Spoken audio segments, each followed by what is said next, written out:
What is going on, everybody? Happy Wednesday. Glad you're here. Today, I think what we're going to do is go through a bunch of the parts that I've already modeled and build um, proxy stand-ins for them. The reason why I want to do this is the other day when we were messing around with some of the playfield ideas, the mechs themselves are pretty complex and get a little bit cumbersome moving around. So I want to make some proxy objects that are simpler, easier to move around, and rather than representing specific mechanisms, represent concepts, so that it's easier to say I want pop bumpers here, but not having to care what kind of pop bumper, or I want a sling here, or I want drop targets here, whatever, without having to specify what specific mechanism you want to use, because it might be different based on what I have or what fits. So anyway, the added bonus to that is that we'll go through all of the parts that I have in here just to make sure that I have good coverage over the kind of things that I want to add. So anyway, let's get to it, I guess.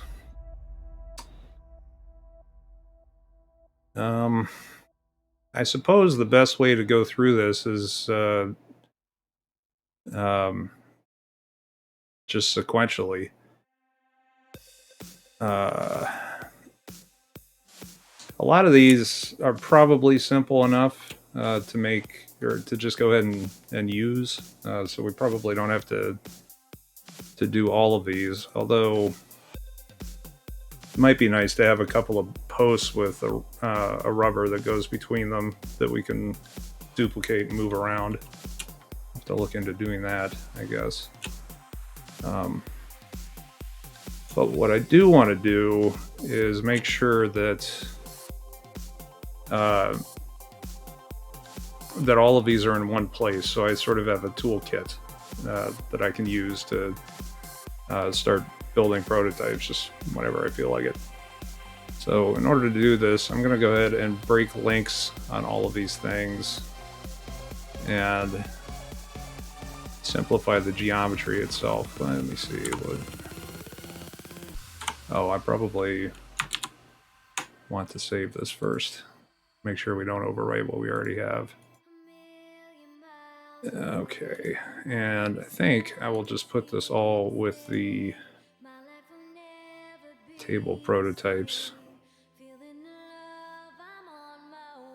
Let's see, I think I already tried this earlier with this particular part. Let me check this real quick.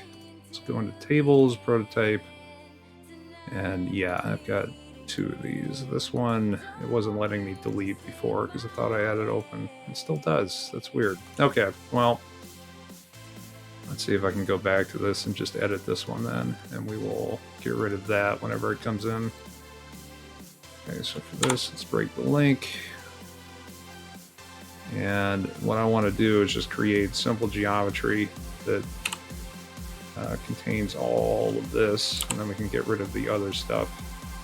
And I suppose we could make this a base feature as well, which essentially will get rid of all of the history that we have for the object. Since we're only using this for a stand-in, even if it's not 100% accurate and correct, that doesn't really matter since we're just representing concepts. So did that work? Did not. Let's just try extruding it as a new body and make sure that that goes where we want. It is. It does. So can we do this?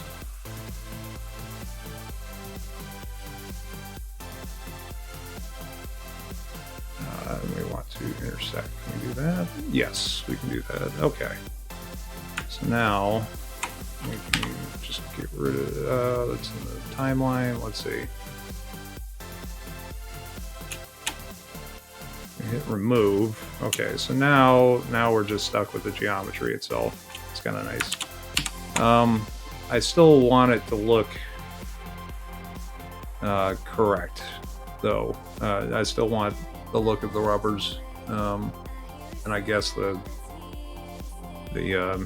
let me just do this. Let me just move these bodies. We're figuring out the best way to do this together today. So can I just take these and throw them up here, and then remove these? Now I'm stuck with these bodies, and that should be good, I guess. Okay, well, that's way easier.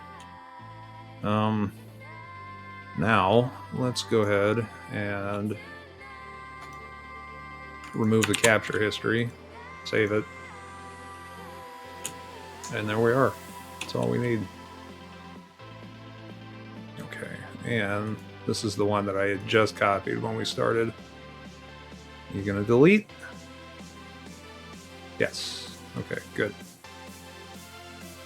All right. As far as ball guides go, I'm not going to do the return lanes because the lower third Italian bottom layouts that I have already have that in there, and that's likely where I'm going to start with any of the tables as we're doing the prototyping anyhow. So let's move on, I guess.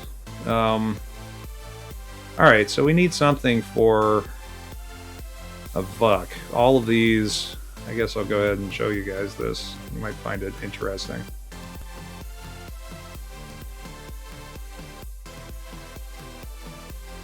It always takes a bit to load.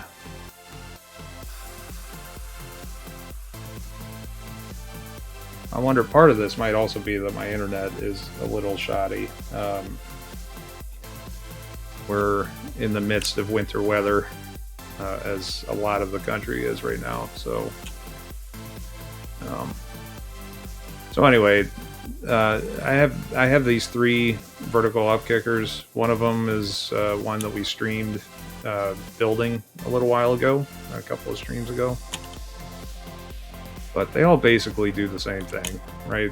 The ball falls down onto some actuator or switch or interrupts an opto here or here, and then this cup or one of these plungers will shoot the ball back up. And usually there's some sort of a wire form or habit trail that'll pop it over to another ramp or redirect it someplace else on the playfield. So what we want, I think, for this is a general size of how big these things are as they're sitting down. This one obviously is considerably larger.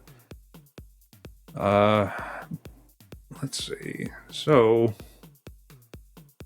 I mean, really, I think what we're looking at is a hole that's about the size of a pinball, and that's what you see from the top of the playfield.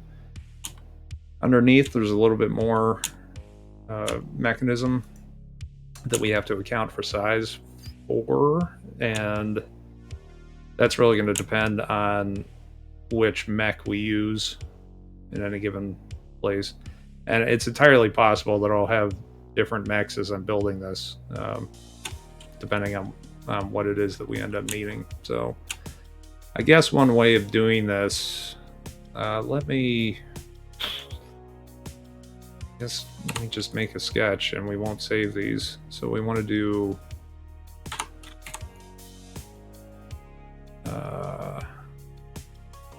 I'm just trying to measure about how much space we think we need underneath the table for clearance.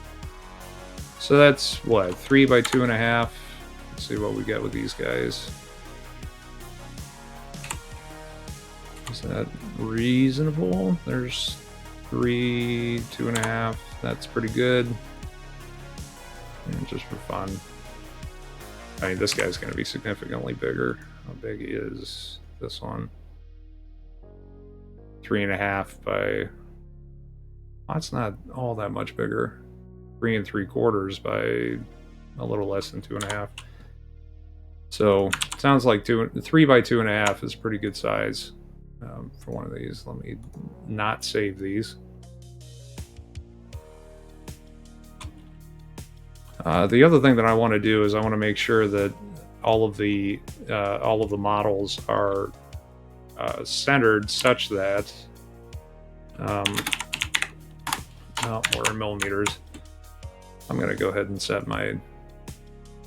I generally work in metric if I can, but everything in pinball is in imperial. Okay, so we're definitely going to want that. What I was saying is I want to make sure that everything that I place down is just above the playfield so that we can see it as we're prototyping. We don't have to worry about sinking it down or rising it up to be able to see what we're looking at. Okay, and then what we're also going to want to do, I guess we can center it. We're also going to want to do this rectangle at 2.5 by 3. And that'll give us some, well, I guess these aren't all they're kind of offset. Again, this doesn't super matter. This kind of just gives us an idea of clearance that we might need underneath the playfield. And it's certainly not gospel or anything. Let's go ahead and center it this way. And we can do that by plopping that down on that line. And then we'll give that an inch. Okay, So I'm pretty happy with that. What would be the best way to signify that we have stuff underneath the playfield? Really what I want is I'd like whatever is going to be cut out of the playfield or is going to be on top of the playfield be a solid mass that we throw down. And anything underneath the playfield somehow be a dashed line or partially transparent or something, just so that we know. One way that I could do that, I suppose, is if where's my offset tool? Right here. We could do this and bring this in by, say, 1/8 of an inch or something like that. And now, this will be our hole. Let me go ahead and do this just so that we have consistency over everything. I am going to create an include, basically a file where I'm just going to make global defines for our prototyping stuff. Let me go ahead and save this as prototype globals,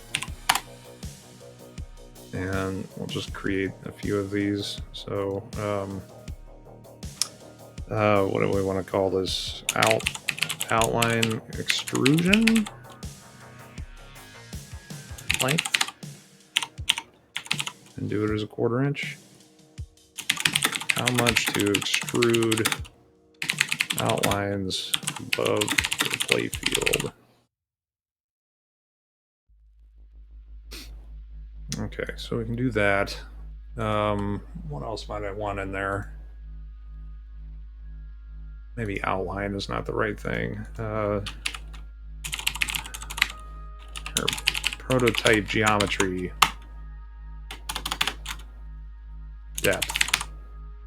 Depth? Sure, we'll go with it. Okay, and then we're also going to want outline offset. And do that as 1/4 inch. Or, sorry, 1/8 inch. That'll be better. Okay. I guess let's give this a comment. How thick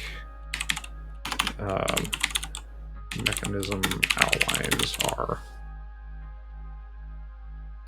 Alright, and to export this in Fusion 360, these have to be starred parameters. Not exactly sure why that is, but it is. Okay, so now we're back at our VOOC.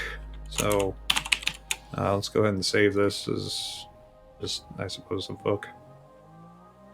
I'm going to rename our lane guide here too, because we don't actually need the part number.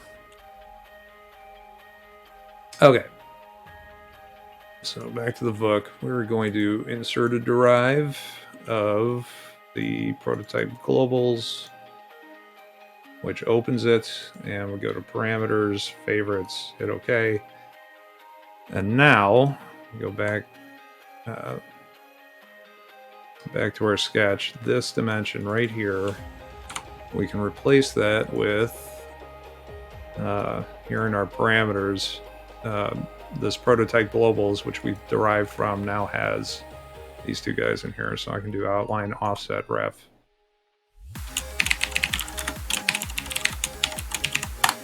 And this way, if I decide later that I need to make it thicker or thinner or extrude more or less or whatever, then I can do that easily, and it'll affect all of the models across the board. Okay, so now let's go ahead and extrude these as, well, let's do this one. I've already forgotten what we called it. Prototype geometry depth. There we go.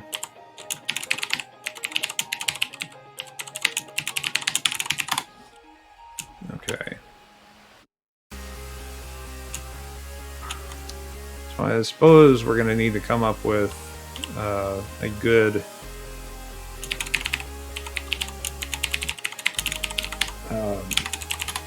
Oops.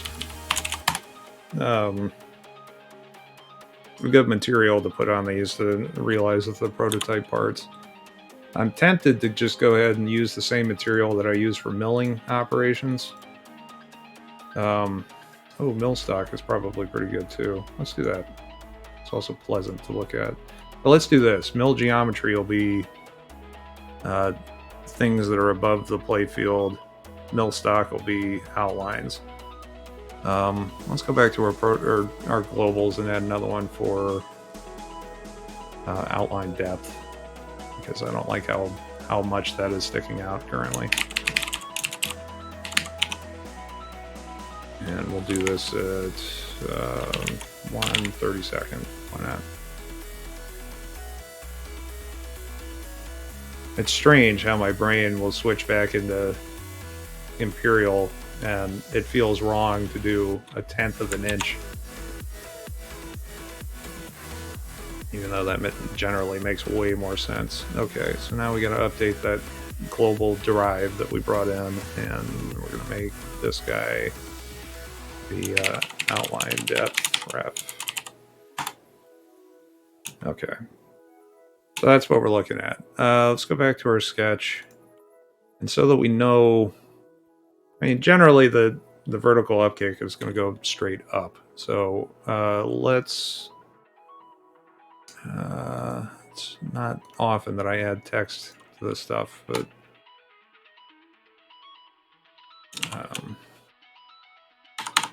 why is that? I would have expected that to just let me enter text.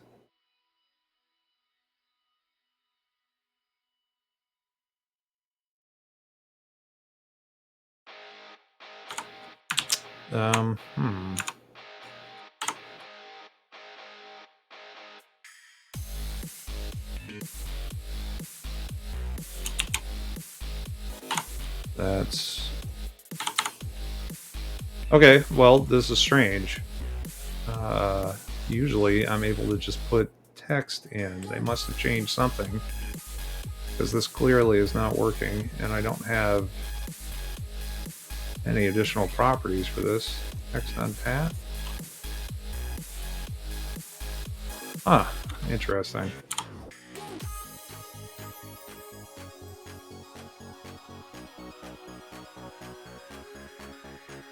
I'm determined to figure this out at this point.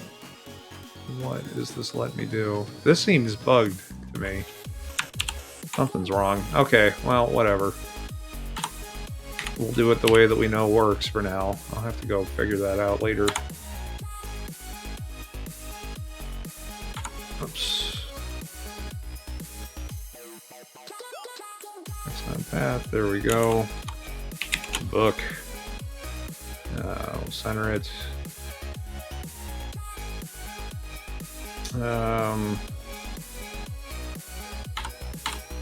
Actually, I've got a better idea. Let's finish this. Let's add another one, and we'll just put the book here. Is this going to be better about adding text? It is. Okay, well, that's really bizarre. That was screwing up that way. It's obviously a bug. And... oops. Dang it. Huh, now we're back in this weird thing. I have to figure out what's going on with that.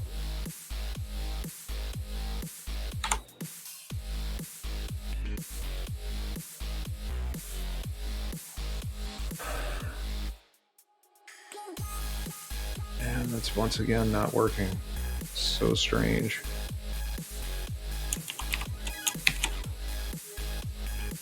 I guess we can try it like this.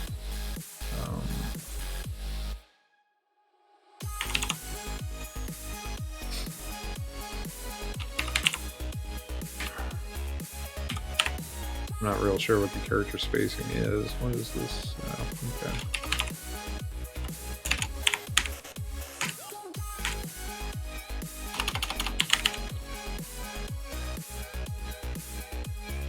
Okay, well, this is certainly something that we can fix later. And it's really strange that that's bugged out like that. Let me try it one more time, just add text.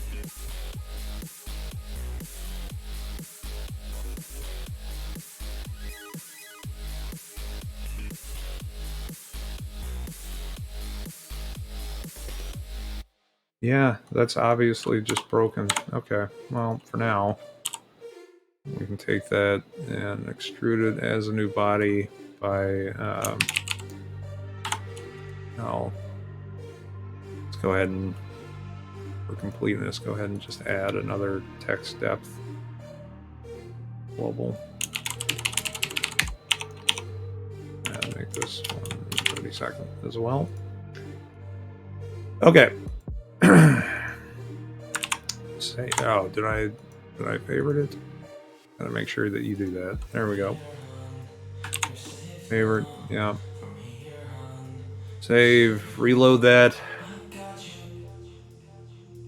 And we're waiting for the... Boy, it's thinking hard. I guess my internet must be spotty right now, although the stream seems fairly solid.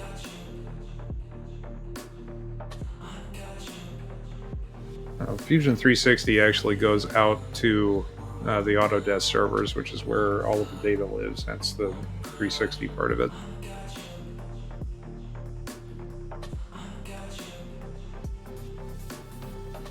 But we're having a heck of a time.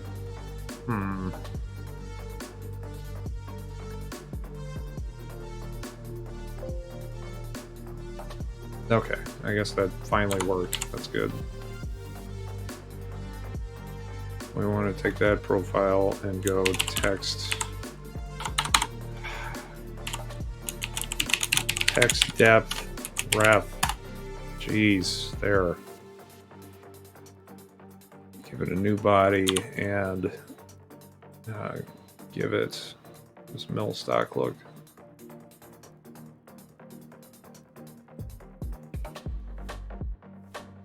Okay. Save that. I already want to make the outline thinner. Outline offset. We'll also make that 1/32. Okay. Save. Hopefully this goes a little bit faster. This usually doesn't take nearly this long to update the components.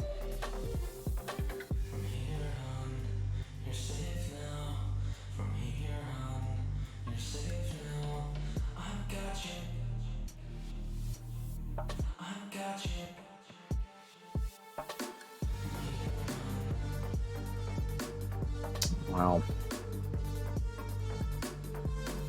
Good stuff. Okay. Something that occurred to me, I did make this 1 1/16, which is the size of a standard pinball. We probably want to make that a little bit bigger because we can't make the hole exactly that big, and it's likely that you're going to have some sort of a lip on top of it anyway, so let's go with 1 and say 1/4.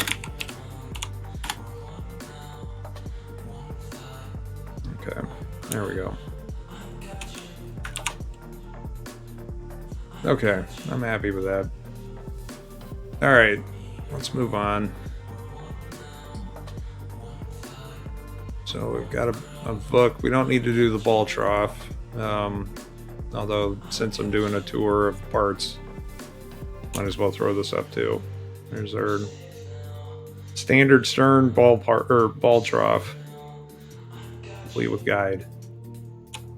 We have that on the lower third already, so we're not going to need it for prototyping, unless we do something crazy. But I don't really foresee that right away. What do we have in brackets? Yeah, those are just general coil brackets. We have tons and tons of coils, but we don't need to make any proxies for those. Diverters. Oh, we definitely want the disappearing post. Some of these more exotic diverters, I don't think that I'll end up using, at least not in the capacity that they were originally. I might be able to to scavenge some parts, but having this flip around thing probably isn't going to make it into the final table. You never know, but a despairing post assembly, I think, absolutely is something that I'm going to want. So, yeah, let's go ahead and be the easiest way to do this. I guess let's just copy this directly into the prototyping thing.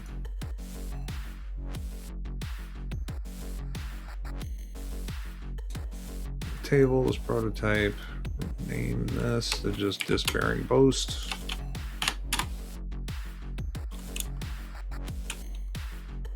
And I'm just going to leave this here for reference so that we can see it, but I'm not going to tie the actual, let's see, I'm not going to tie the actual mech itself into our proxy here. So that's good. And what is this, a half inch, we'll call it. And let's see how text is feeling right now. Oh, that's asking for him. No, still not good. Let me check that real quick. I'm gonna see.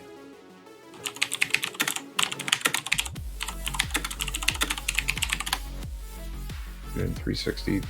All right. When was this posted? It's one of the first things that comes up. The text is completely broken. 10/28, 2020. This is a little bit different. All right. Well, I don't see anything right off the bat, so I suppose we'll ignore it for now. Let's go ahead and do another offset here, and for that I need to come in here and insert our prototyping globals.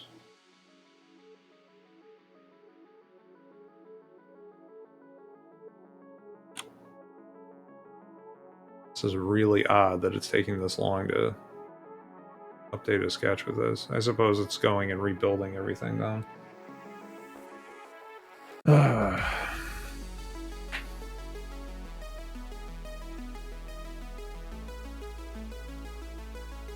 Okay. That is now added. We can go all the way forward. Let's edit the sketch again.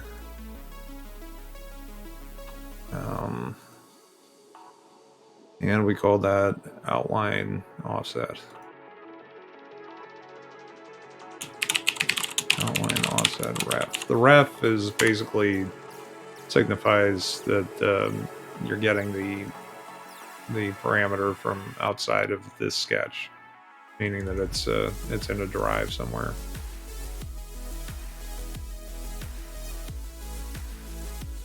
It is amazingly broken. Huh. Okay, well, it'd be really nice to be able to put down text here and show that this is the disappearing post, but I'll have to do that another time. What is this? Prototype geometry. Depth. Yep. Is that right? It was. Neat.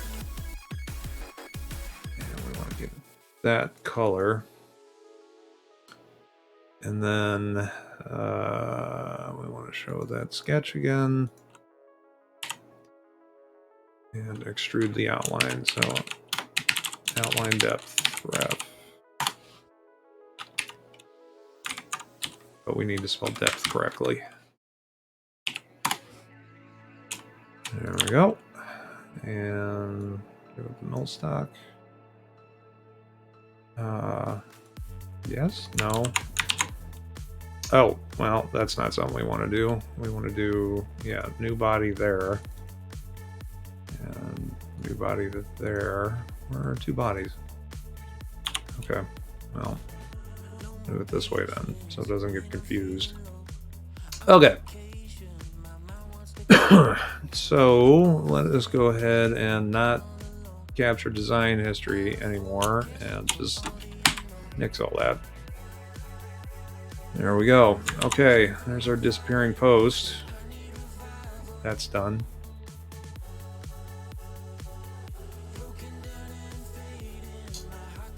Cool. I just edited the live disappearing post. Well, it's a good thing all of these are. That was dumb. I've done that a lot, an embarrassingly high number of times. No. Okay, let's go back and. No, this is all the tests. Able's prototype, that's what we want. This we will delete. Go back to our playfield components, diverters, copy this.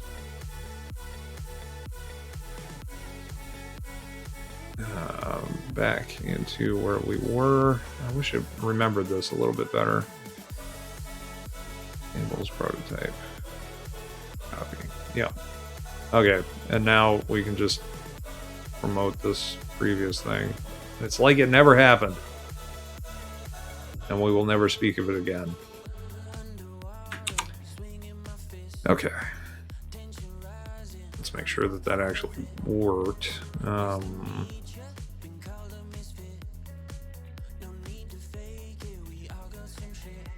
Okay, good. That's nice and simple.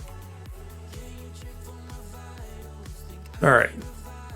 What is next? We've done diverters. These other ones, it's entirely conceivable that I'll create another arm for these. But on the other hand, you can use flipper mechs to give you a wide blade diverter. I'm not certain precisely what games these were used in. I think these are old Williams parts. You know, this might have just been a diverter that's right there in the shooter lane or something like that, because the range of motion on it is not much at all. You know, just enough to nudge the ball over a little bit. So I think in the instance where we actually need a diverter, we'll just create a blade and then pivot it at one end and call that a good enough proxy stand-in. So let's go on drop targets. Yeah, we're definitely going to want these. So initially when I started out doing this, I bought a whole bunch of these Bally drop target assemblies. I love the way they look. They're really cool and they were a lot of fun to model. But by all accounts, they're terrible because they just don't drop a lot of the time when they should. Yeah, this is what they look like. I think I even actuated these. Well, not entirely. Okay, yeah, that flipped out. So the joints are there, but the motion doesn't quite work. I have these. I think I'll end up not using them because I got some of the newer Stern, Bally, Williams style that seem to be a lot more robust. And in a previous stream, I swapped out the opto board for a bracket that I didn't print out, but this is it. It turned out to work just fine. I can put 3 micro switches on this, and then just use direct wiring to the switches, rather than having to hook up the optos with column line matrix and 12-volt power, which I wasn't planning on supplying to the switch, the switches. That may end up changing because I haven't done the wiring yet, and it might turn out that With 5 volts, there's too much of a swing with the electromagnetic interference underneath the table. I don't know. And bumping that up to 12 volts might do better, but at 5 volts, I figure the micro switches will last longer because there will be less tendency to arc on the inside of the switch. So I just wanted to show this as well. This is the inline version of this. I don't have one of these in the Williams style, but theoretically I could build this out of singles if I wanted to. But what we do want to do is at least do the single here, and then the 3-target variant. And since I'm likely to use these exact mechanisms, I'll go ahead and build the proxies so that they kind of outline these specifically.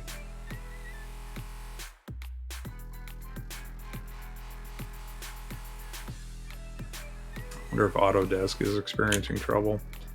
So this whole part of this coil that's here on the other side actuates this arm here.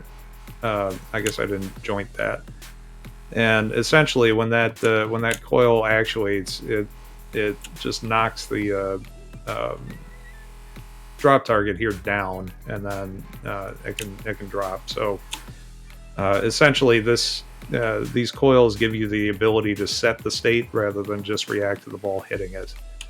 They're optional, and they can be removed or added to existing drop targets. So depending on whether or not I care to reset a drop target down after a ball cycle or something like that, then I can decide whether or not to have them and potentially save some space under the playfield.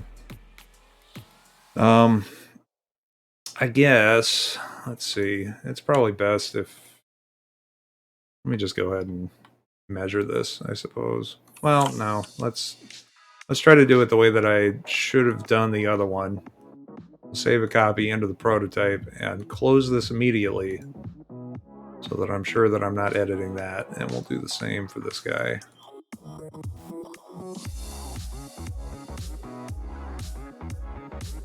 And get rid of that. Okay, let's see, is there anything else that I want to do with the Ballard bricks? I guess not. Alright, well, let's go do those.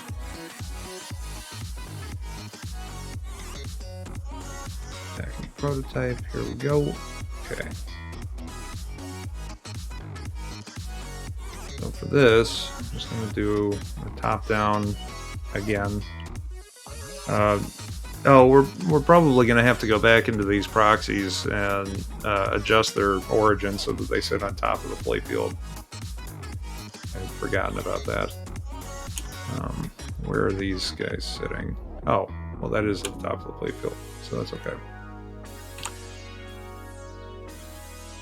Alright, let's go ahead and we could actually, you know what, we could do one with and one without the reset on it. So let's do this and offset this. Offset that whole thing by negative, and we didn't include sketch, or didn't include the derive, which is fairly common for me. Prototype globals, there we go.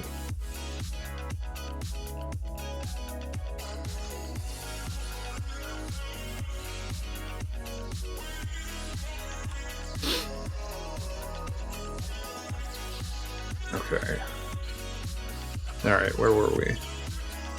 Giving this an offset of negative outline offset ref. That's done. Okay, and we want to specify where exactly the drop target itself is. I'd like it to stop snapping, but fine, we'll just do it after the fact. Okay, that's pretty good. And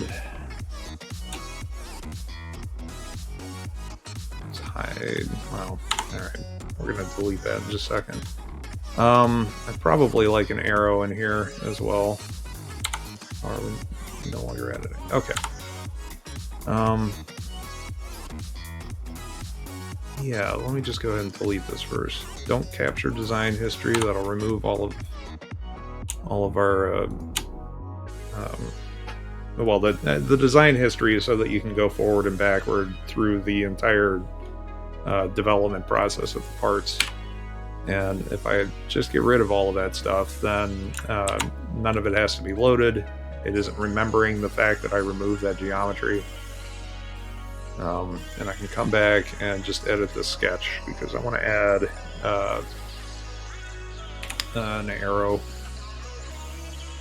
to show what direction the drop target needs to be dropped at, if that makes sense. Let me do that,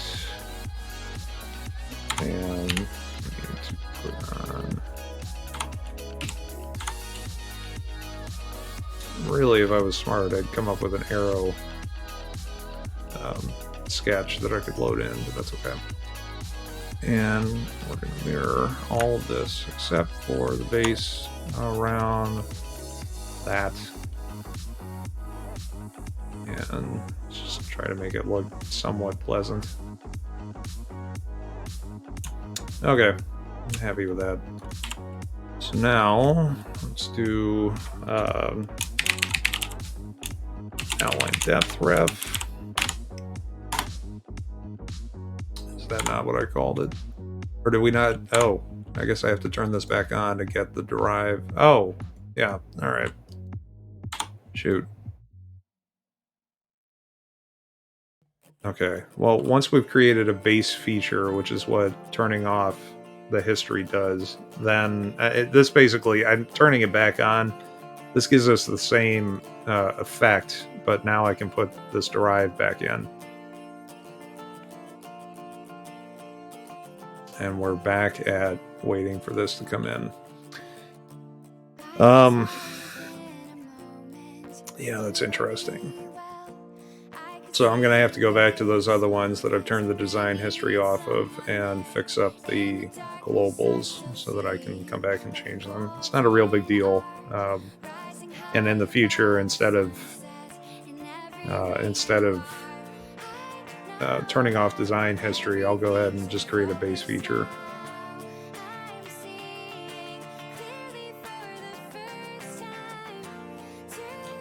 Here's this. All right.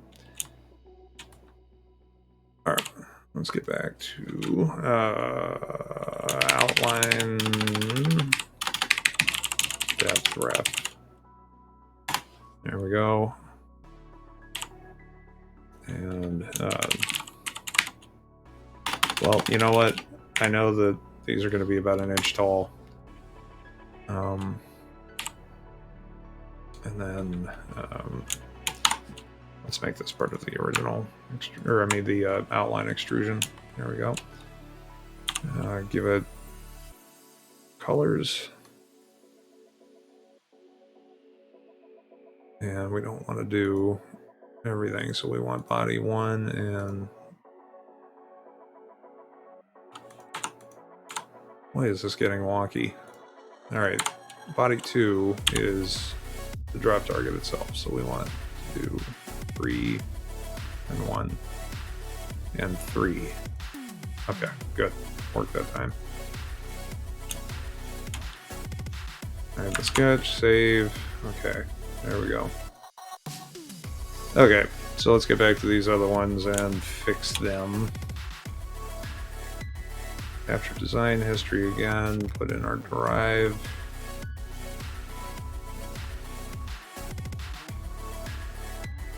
This is the danger of doing this live. We're learning it together. And this is taking a long time to come in again. That is strange.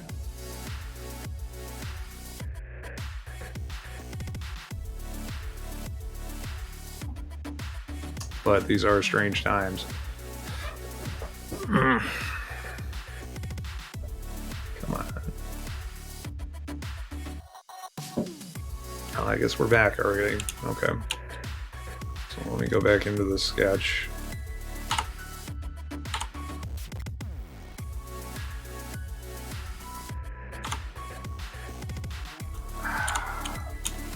Is this seriously not going to let me edit the sketch now?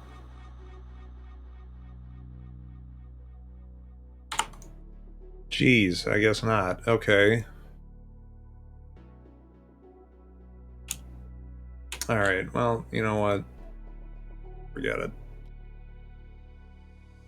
I'll just try to do the other ones correctly. Oh, this one still has design history. Good. Because we started from scratch. That makes sense. Alright, so that one we're okay with.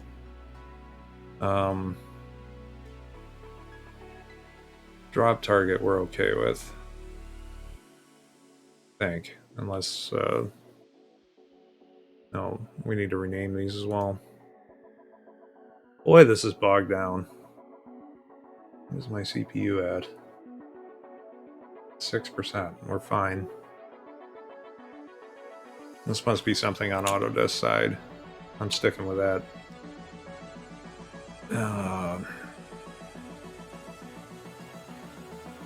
Yeah, I can't edit this sketch either.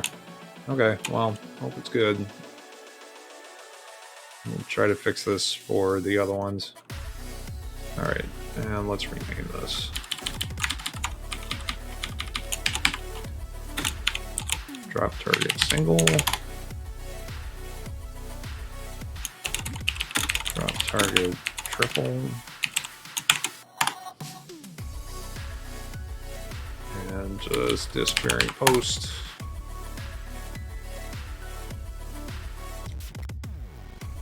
Let's remember the derive this time. Done.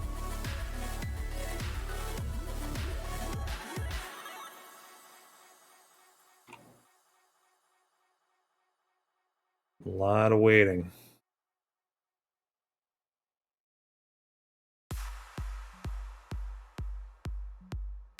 We need to get some more people in here to chat. Okay, derive is done. Okay. So, yep, let's go ahead and create our outline.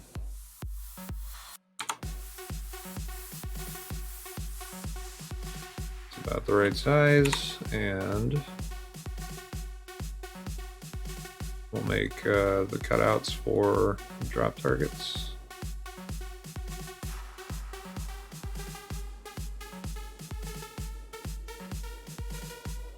And let's not forget the offset of negative outline offset. Right?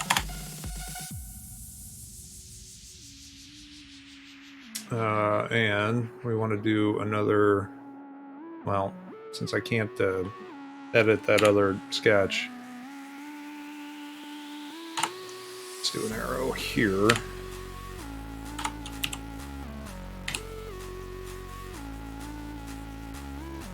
Whoops.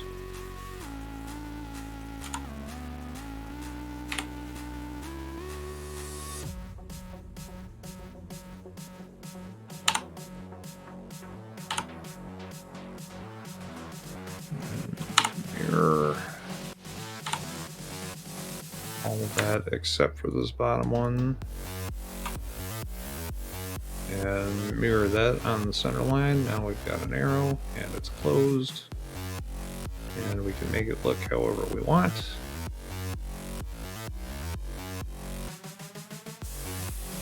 And we'll just throw it there, finish sketch. Okay.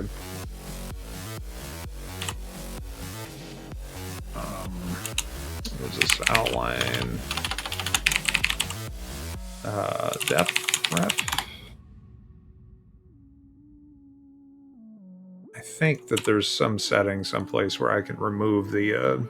I can make it so that it doesn't hide the sketch after I do an extrude.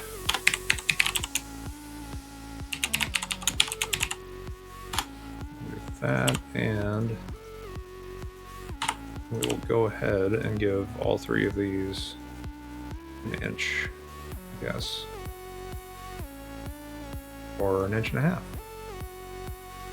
Oh, that probably means this other one needs to be an inch and a half.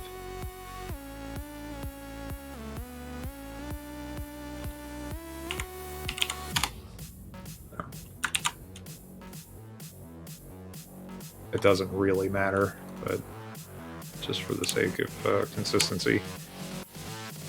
All right, so now, since we didn't have any dependency on any of that stuff, I think I can just delete all of this. It's going to tell me that's bad, and I'm going to say that's okay. And we don't need those joints anymore, and we don't need global. We could keep them, it doesn't really matter. And now, assign our colors.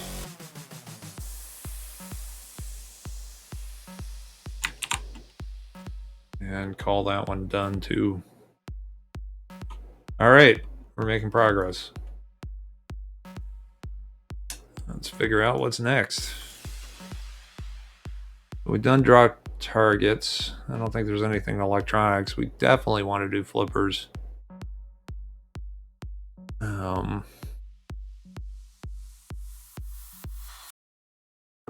The actual placement of the mech underneath the playfield is usually really specific to the table, I've found.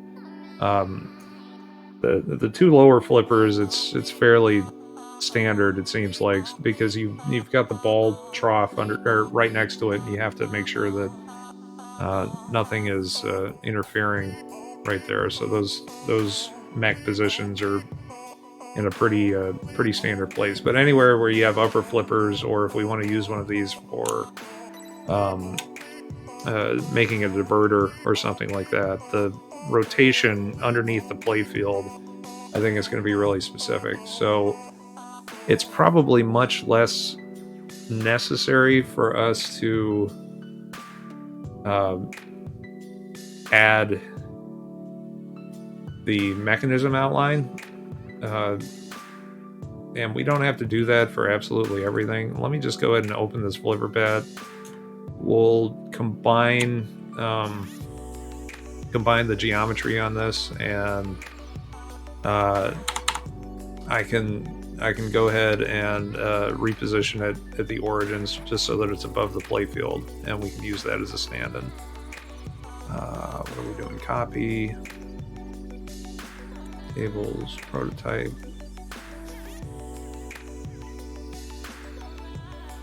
And there it is. We'll go ahead and rename it to Flipper. And I guess let's go ahead and do what we did, which was just grab these. Oh, we're already here. We want to add the flipper, the rubber.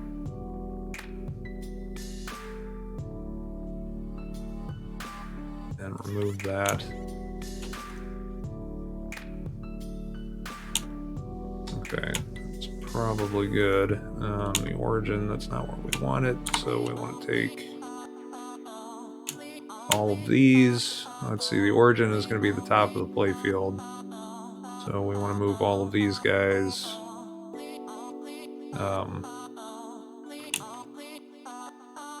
Oh, I guess that okay, well. That was wholly unnecessary. This would work, but okay. We're good. So that's what we'll use for flippers. In a second, well, here, let's try this out. So this is the experiment table that we started playing with in, was it last stream? It was recent, whichever one. we'll open this up, and I'm curious to see if this is going to be something that is even slightly useful. So we were talking about an interesting shooter lane scoop thing, where if the scoop back was open here, you could soft plunge to not enter the scoop, you could hard plunge to enter the scoop. And then this was a diverter that maybe somehow if you're holding a flipper button you could choose which return you wanted to use, and it would be a different skill shot. So that's what we were doing in the previous stream. And then here we were kind of talking about I have this fascination with the idea of having a captured ball that uses pop bumpers inside of a captured area, but that the pop bumpers are also accessible and used by the playfield pinball on the opposite side of this barrier. I don't know why that's so interesting to me, but it is. So anyway, let's see if this is going to be any better. So we add a flipper. Let's just add one of each thing.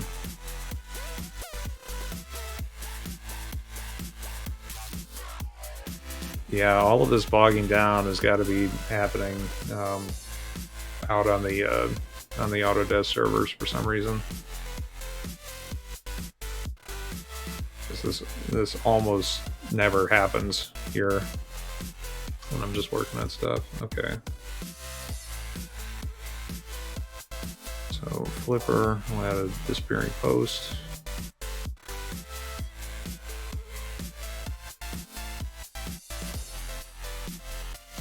Single drop target.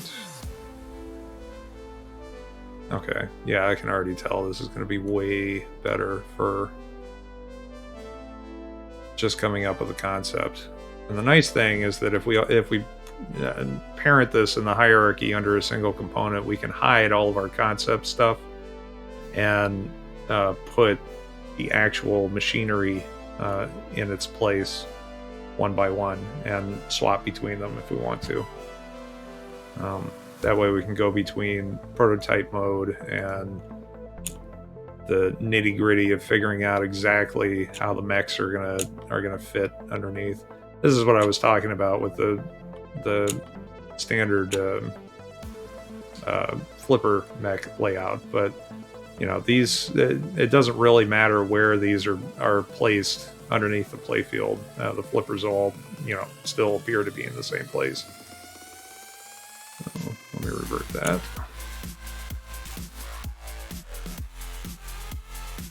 And then lane bumper. I just want to make sure that all of these are actually lined up on top of the playfield where you would expect them to be. And the book.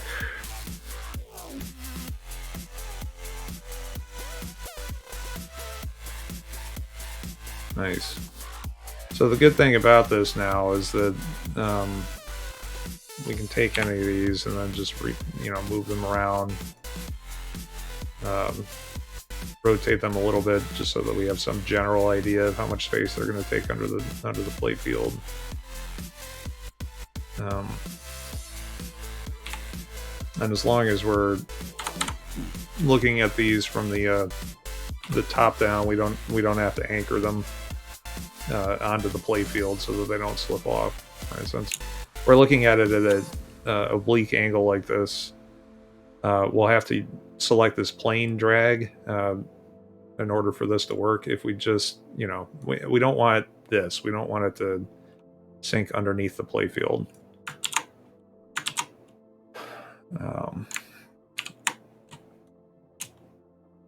Yeah, so I like this for prototyping for sure.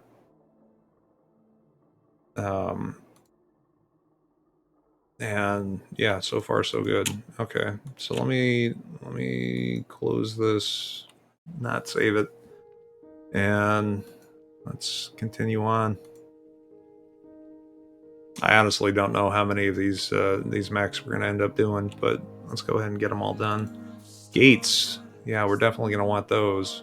Okay, so Of the gates, we'll have, I guess, one-way gates, switch gates.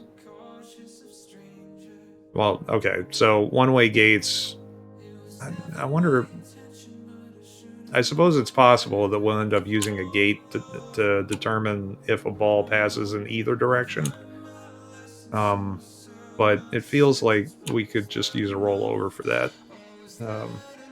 Maybe there's a situation where there's limited space. So let's see. These happen to be the two gates that I have. What we really want to do, I guess, is just come up with a gate symbol.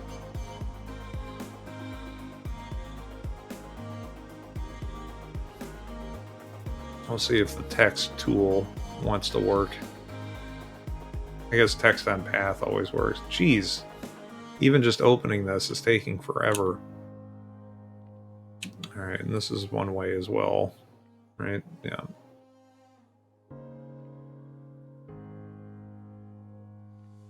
Okay, let me just copy one of these to our prototyping area.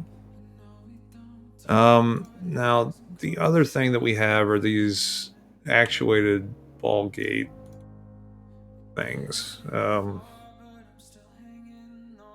These can be actuated or not, and essentially they're just one-way gates. But if they're actuated, they can be effectively disabled by. Oh, here, I'll show you as soon as this comes up. There's a coil on it that'll essentially pull the gate open. So it looks like this, and then the action is that this gets pulled down by the coil, which then lifts the gate, and the ball can, freely go underneath it. I guess we can do. Probably isn't necessary to have those as separate things. If we just want to specify a directional gate, maybe we'll create another variant that specifies whether or not it's actuated. Not tests. Nope.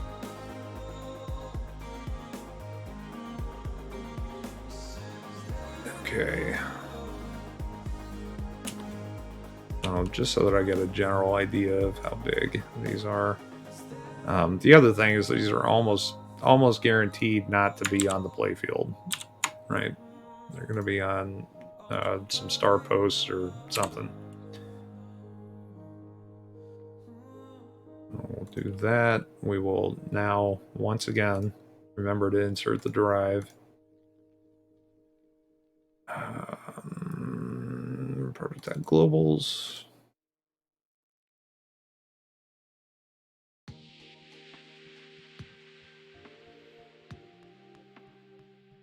That still is not inserting the derive. Oh, we're still waiting.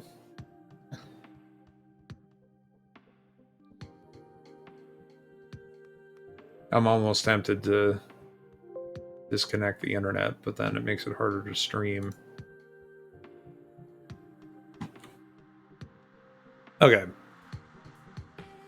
So we worked with that. Let's edit the sketch again with our offset to negative outline offset ref. Let's again.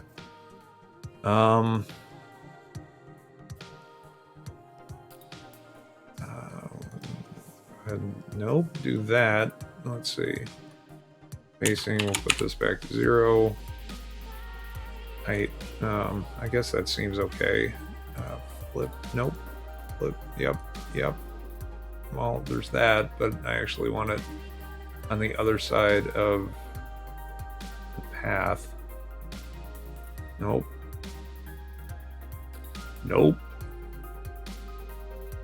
Are you kidding me? Okay. How about that? Fit to path? Oh, that's not what we want either. Boy, that's irritating.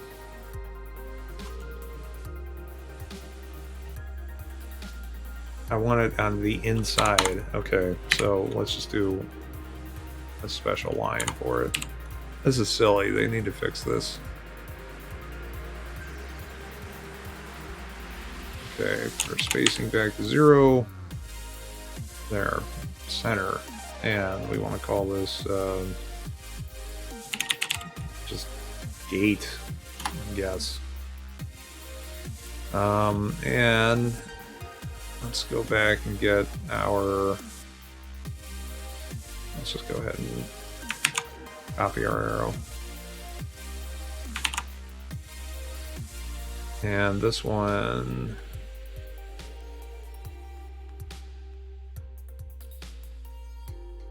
There we go. Okay. Sketch. We can delete all of that. And extrude this as outline depth ref. Show the sketch again. Extrude gate. There isn't any actual geometry for this thing. I mean, I guess we could add some, but we'll just make this all mill stock. Let's make this directional gate, however.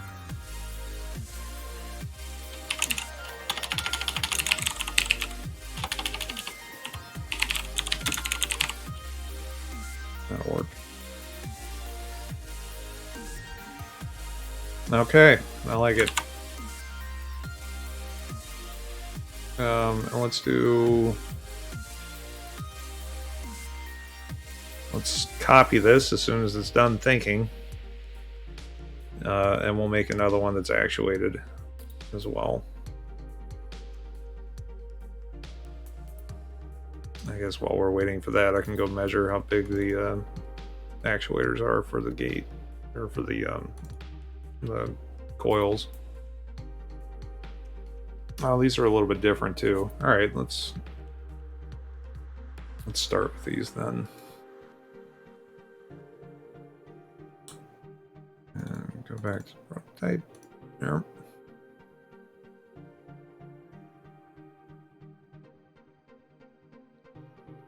Okay.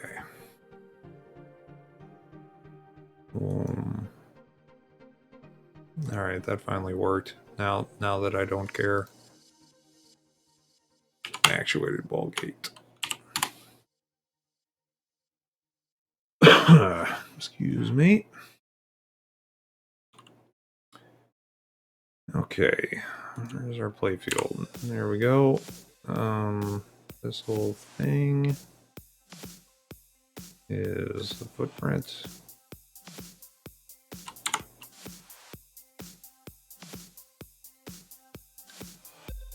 And then this thing, nope. This thing is our above playfield geometry. And let's insert the drive that I never remember. Protect globals.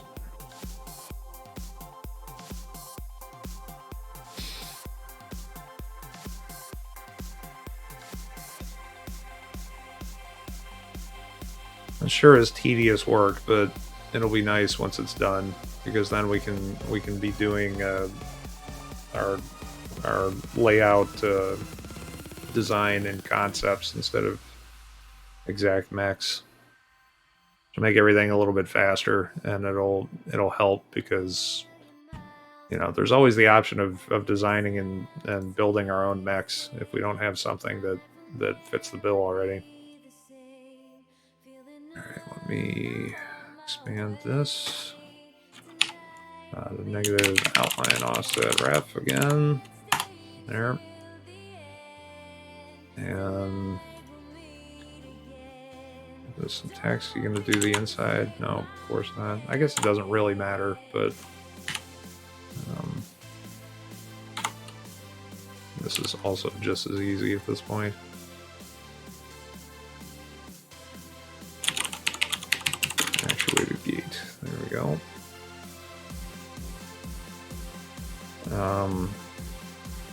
And this is also directional, so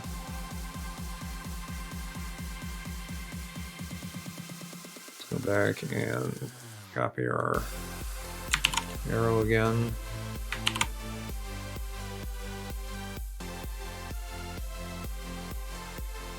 And put it someplace.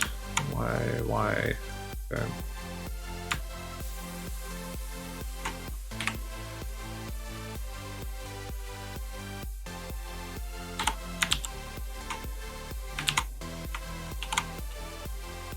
This is acting very finicky. Strange. Why are you not moving all the geometry? I don't understand.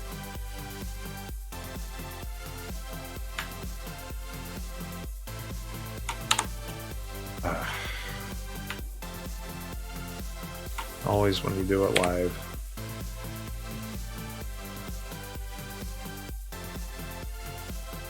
Alright, let's do that. Let's go ahead and move the text over here. Make sure that's all still lined up. Okay.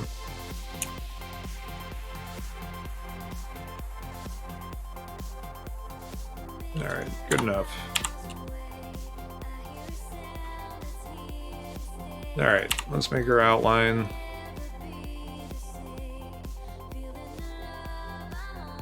That, and extrude this by outline depth ref again. There, and show our sketch and make the geometry for it. That goes up to, goes up pretty high actually. Okay, so that's about the clearance that we need.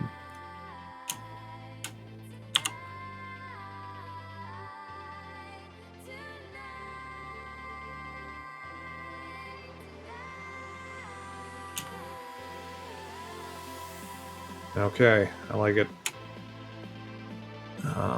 Now we can come back and delete all of this stuff.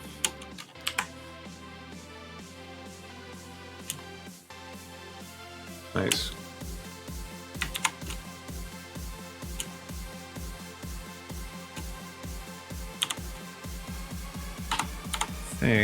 Let's see, can we do per body opacity? I don't know.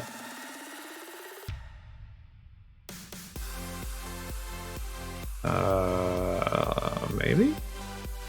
Yeah, we totally can. Oh, that's great. Okay, I'm doing that for the other ones. That's awesome.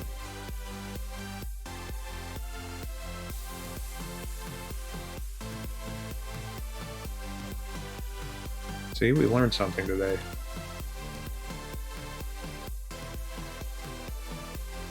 We've definitely learned that everything takes forever to open for some reason.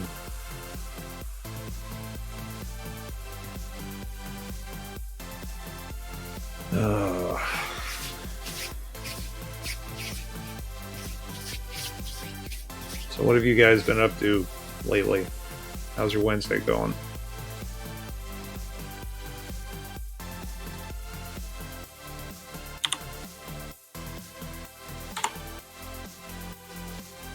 Okay, we'll come back.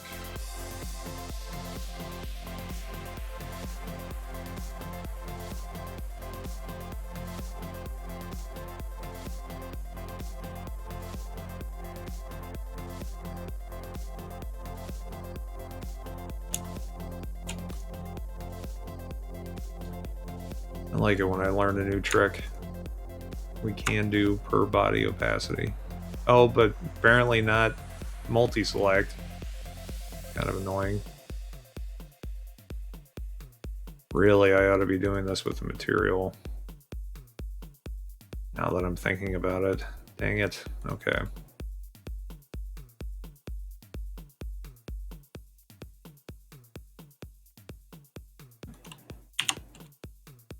Let's edit this. Can we do that?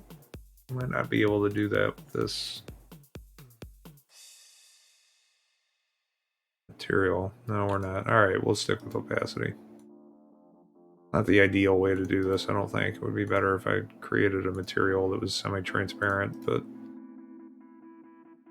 We've come too far. And I'm going to keep that open because it's got the arrow in it. Actually, I guess all of these do now.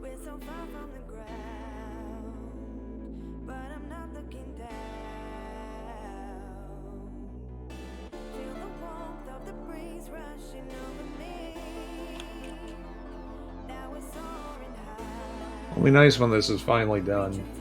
Oh, hey Toyota boy. Good to see you. Yes, it is an SSD. I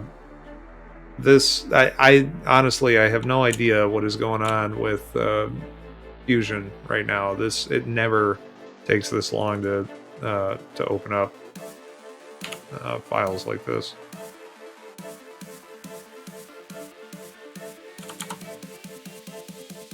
I don't remember what we did with this.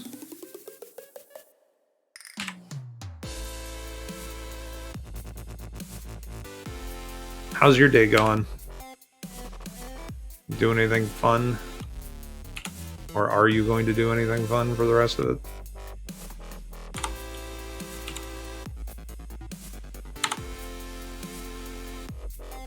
Let's see, let's go ahead and just do this way. That way I've got consistency with the other files. Okay, that's the whole geometry. Unfortunately, no, working on mods, but it's hard to say no to money. That's true. That's true. Money does let you do more stuff. Well, hopefully eventually I'll get to the point where I've reached affiliate. It's a slow process, though. And then the pennies will trickle in. And I'll be able to put it all towards doing more of this.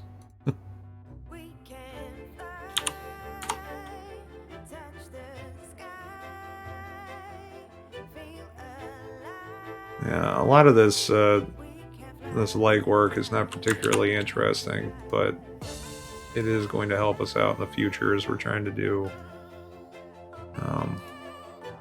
more design work together as a group.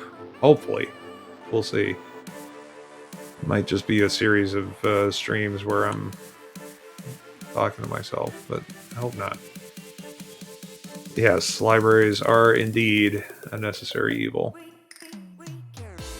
I mean, to that end, that's why I've modeled so many of the things that aren't totally necessary, like all this hardware crap, but I've got it now for the next time I need it. Okay, so we're done with gates. Don't need hardware. Inserts themselves, I probably don't need proxies for that. They're pretty simple. What do I have under kickers? The auto plunger, which we don't need because that's already in the lower playfield, or the bottom third, whatever. Old style outhole kicker, which I will never use because those are terrible.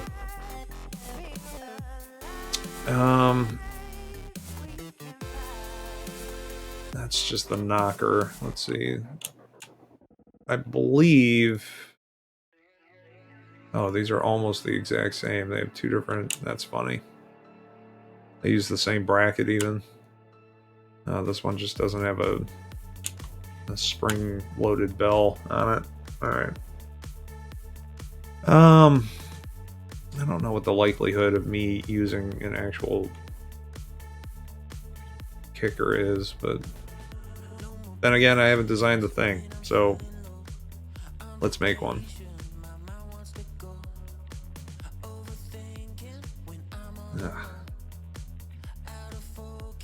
Here we are loading again. This is one of those side bracket ones. Alright, let's use the other one, just since we're dealing in concepts. Yeah, that's the one. We'll copy that to tables prototype. Copy. And I guess let's keep looking for more stuff. We've done kickers. We probably don't need to do light domes. I don't have much of anything in there anyway yet. We definitely need the magnet coil because those are awesome. So we'll copy that. Whoops, and cancel.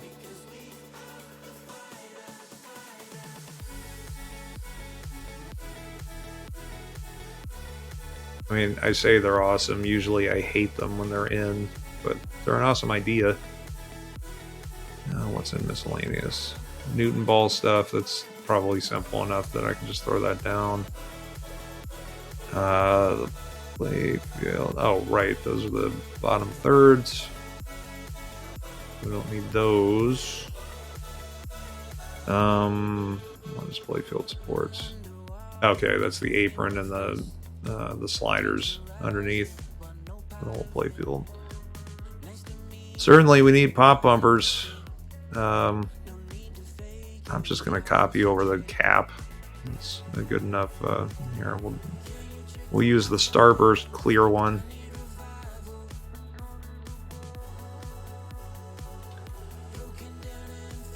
And we'll place that appropriately so that it sits on the playfield about where we would want it.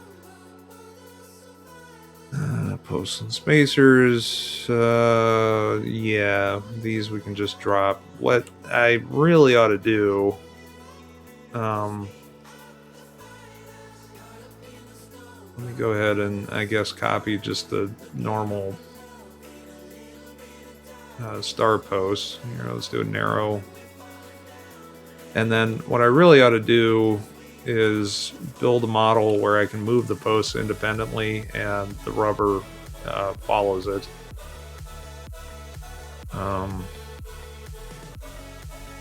That might take enough doing that we want to do that on another stream. Let's see, what time is it? 8 o'clock. Okay. We definitely want mini posts in here. I don't really care which is which. Let's see, that's the through hole. I guess we'll copy that one. I don't think it matters, really.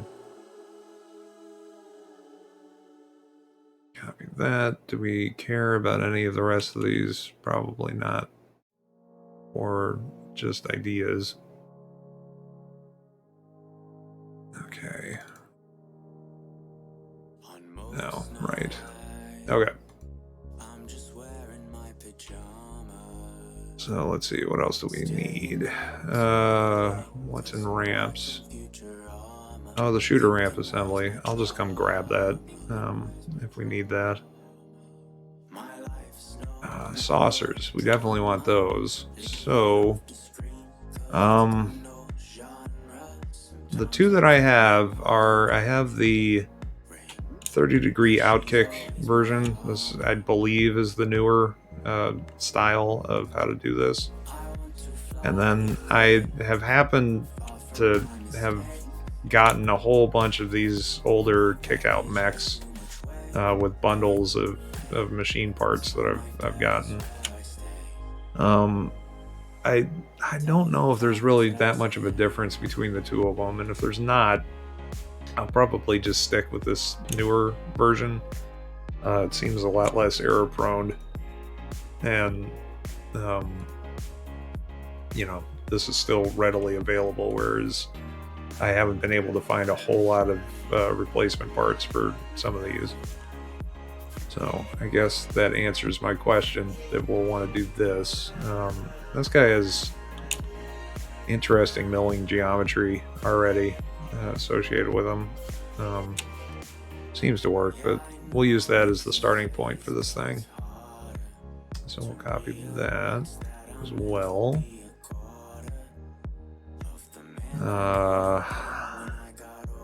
Scoops. We're gonna have to have scoops. I'm gonna have to do, I guess, both of these.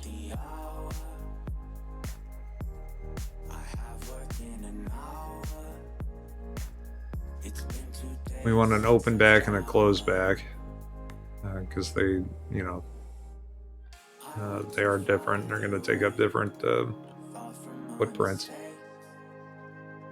Okay, let's see, what else? Slingshots, yeah, I guess we would want those. I think this is the new one.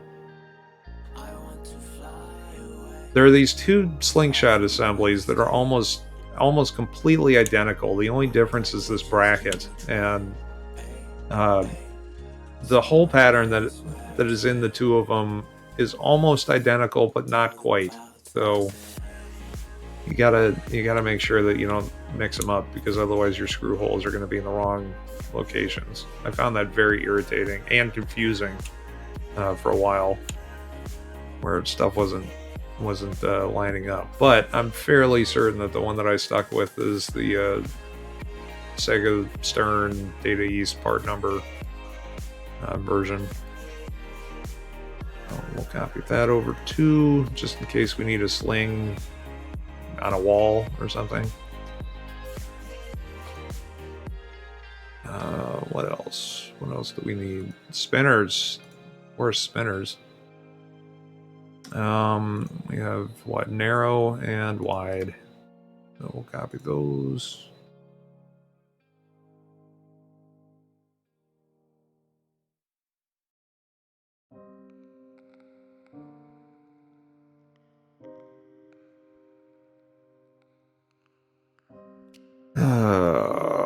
What else? Probably not anything in switches, and we're gonna want targets. I don't think we care about the shape of them. I don't have any of the narrowed targets that I've modeled, but that will probably want as well. Meaning the narrow ones that I don't know, that a lot of games use for lock shots on either side of some lane.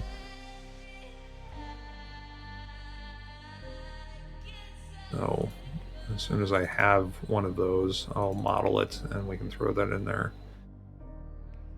Okay, so now we have all our junk.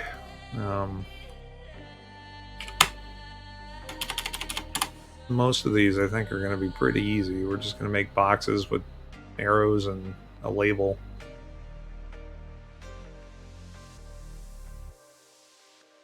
After waiting forever for them to open.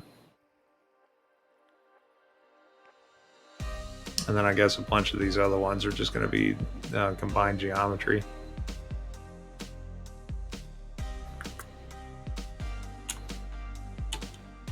All right.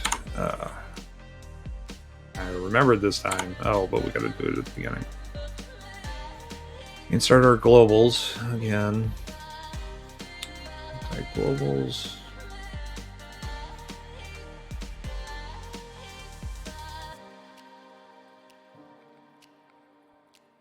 Boy, I hope this isn't like this all the time.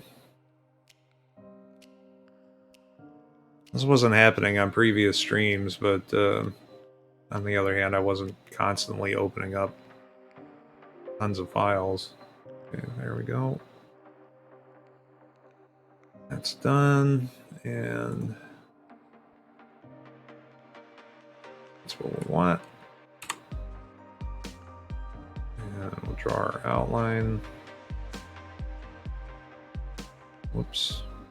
There, and give it the offset. And get an outline offset wrap. There. Probably want to do some proxy for the actual plunger. Finish that. Oh, wait, I don't want to actually finish yet. And we can come grab the arrow again.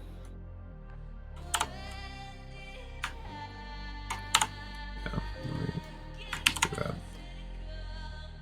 Okay. Use that in. Okay, good. This is moving this time. Okay. Put in the construction lines so our bugged text will actually follow it. Some text on there.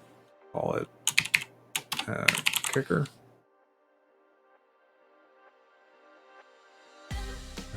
Okay.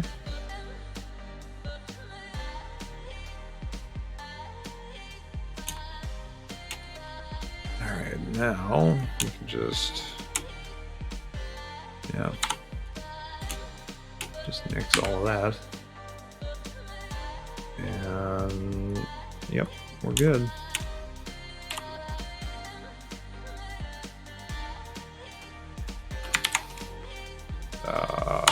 Hit Control N. That's not right.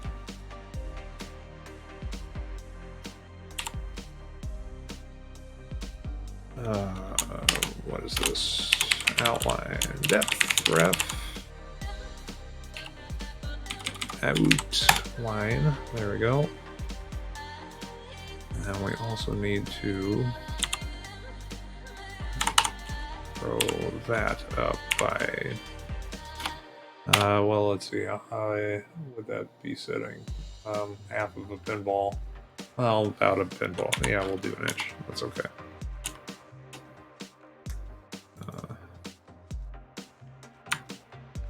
Let me come back and move this there so that they're not actually touching. Okay. And on this, I'm sure that joined. We don't want that. We want a new body so we can colorize the whole thing. Like that. And then find that is body 10. Make that 50%. There. Now we have a kicker. Cool. Now we should call it a kicker, though, instead of a kickback.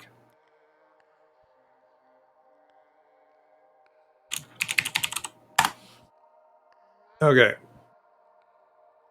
Progress. Making progress. Okay. And that is centered appropriately. So I guess we're just going to mostly rinse and repeat for the rest of these models. At the end of that, it might be kind of fun to try them out a little bit. If you guys have any ideas of quick layout stuff that might be kind of fun to play around with, by all means, let me know. Forgot the drive. I swear.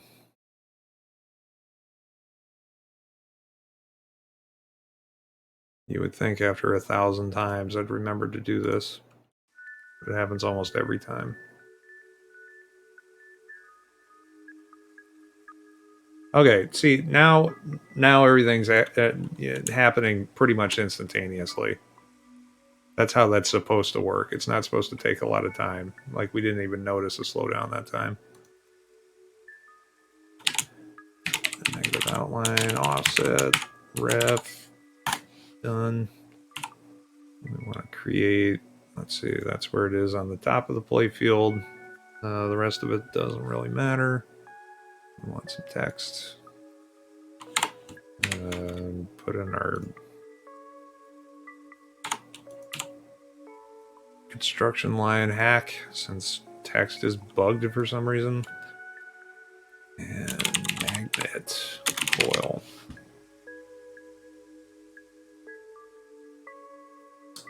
Is that it? Yeah, I think that's it. That's all we need. I'll delete all that. Yes, delete it. And the construction planes, we don't need that either. Sometimes those turn on. Now we can just start extruding. Outline. Yep.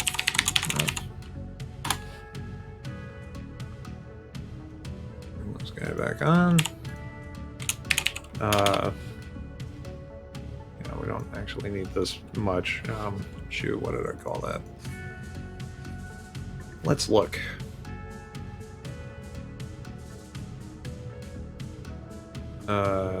Prototype geometry depth. Oh, I created text depth for everything. Okay, well, whatever. Prototype geometry depth. Right.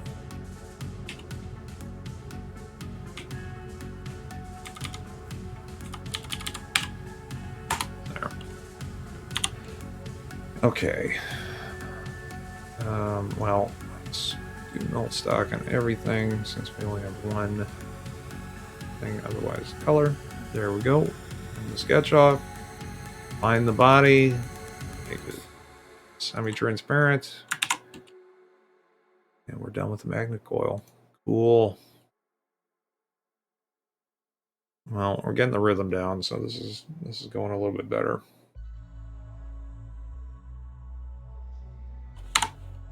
And I'm remembering the derive this time. So proud. Of course, it's going to give me a false sense of security. Now we're back to the sluggishness. Bizarre.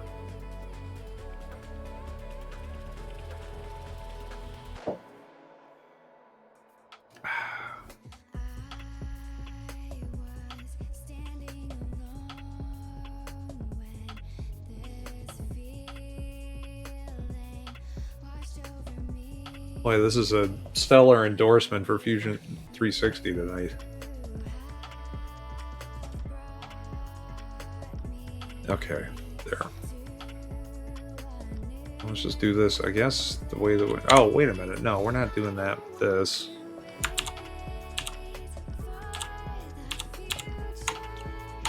Yeah, this is one of those other ones where we are just taking the rubber body, throwing it on there, and then getting rid of that. It's gonna... Oh, that worked. And... Oh, no, that didn't work. Okay. So there's that. Let's see. Can I just... How do I create a base feature here?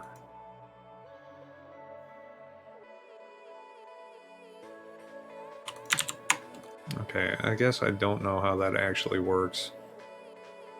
Well, instead... we'll just do it the old-fashioned way. Where we don't capture, and then we do... Oh, well. Here, we want to actually edit it first. There. Now I can put this back. And make sure that that's all stuck. It is. We're good. I'll rename this just mini post.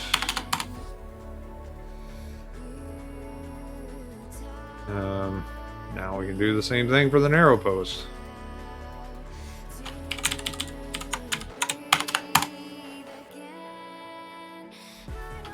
Alright. Now break that. Throw that up there. And the rubber.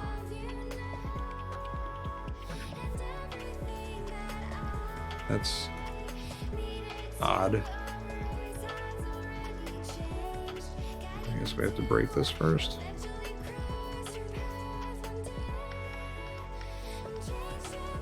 Okay, yeah, that's better. Now the body's in there. Stop capturing. Delete that stuff. Start capturing again. There. Now we have very simple narrow posts. Do we still have star posts? We do. Okay. I just wanted to make sure I remembered it. Let's do that now.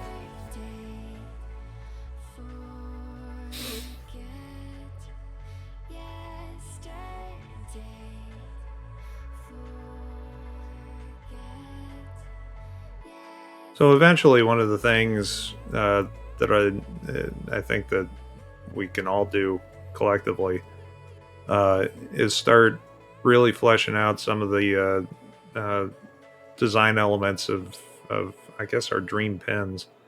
I've got a series of themes that kind of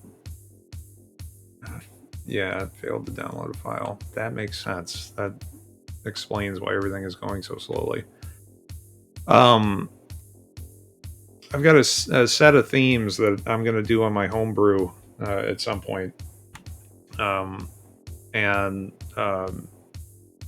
what I'd like to do at some point, with the help of chat, is coming up with a bunch of design elements, everything from layout ideas to playfield toys, and even artwork and toppers, potentially, which I think would be a lot of fun. But I'm curious. Let's hear the themes. I forgot a bunch of them. At some point, I also want to actually create a stream widget that lists them and kind of goes through them, because that's sort of what happens. So the ones that I always remember are Beetlejuice, Big Trouble in Little China, John Wick, Scott Pilgrim, Diablo, and I'm forgetting a couple, I'm sure, but those are the ones that both come to mind and that I always remember. So right now I'm actually kind of leaning towards Big Trouble in Little China, because I think that would be pretty cool. Yeah, Pee-wee would be another fun one. Beetlejuice would be great. I love Tim Burton's art style, so creating a whole playfield in that art style, I think, would be a lot of fun.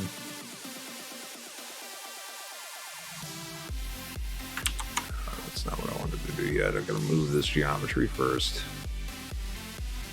Out of curiosity, do you guys have any pins you wish existed? Any themes that you've been longing for forever? It's my priority list changes pretty often, just sort of depending on my mood, honestly. But as a matter of just practice, I'd kind of like to flesh out maybe all of those themes, and make the layouts and the tables and the art virtually. One of the nice things about having the homebrew is that I don't have to buy a new cabinet. I can swap playfields pretty quickly, and I have everything that I need downstairs to manufacture all of it, I think. We'll see how that turns out. Alright. Let's name this the pop bumper. And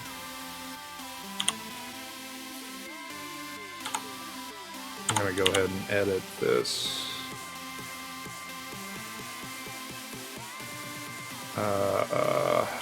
I don't know. Whoops. I'm not sure which of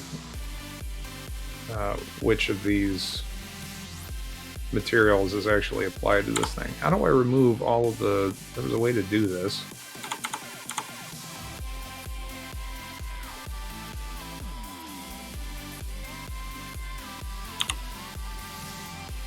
I want to... Okay, there. Boy, Fusion is acting wonky. Let's go ahead and make this magenta-ish so that it matches the rest of the prototype geometry. This is the nicest piece of stand-in geometry that we've got.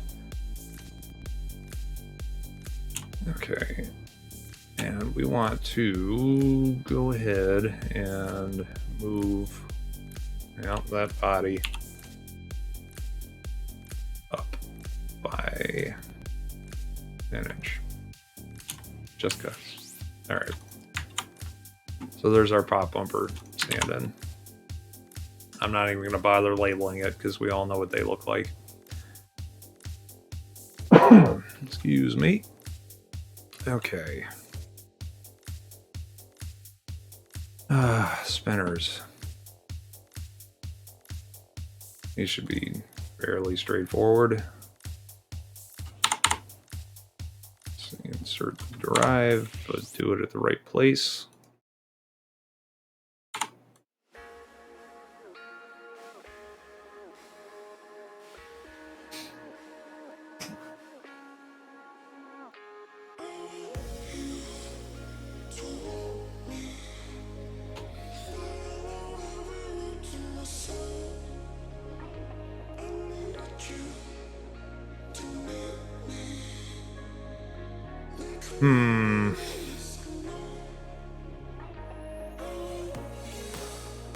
yeah, I've never been in this situation where all of this is taking this long. The fact that it was telling me that it failed to download a document, it really does make me think that this is on Autodesk side. I guess it happens. I'm happy that I have power and that it hasn't gone out again, so that's plus. Alright, so we'll call that our boundary. Yeah, and I guess just label it.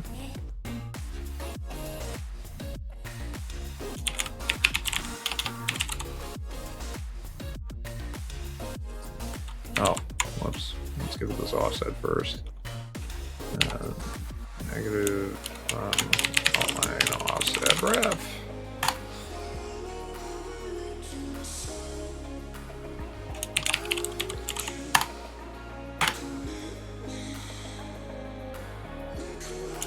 Finish this up.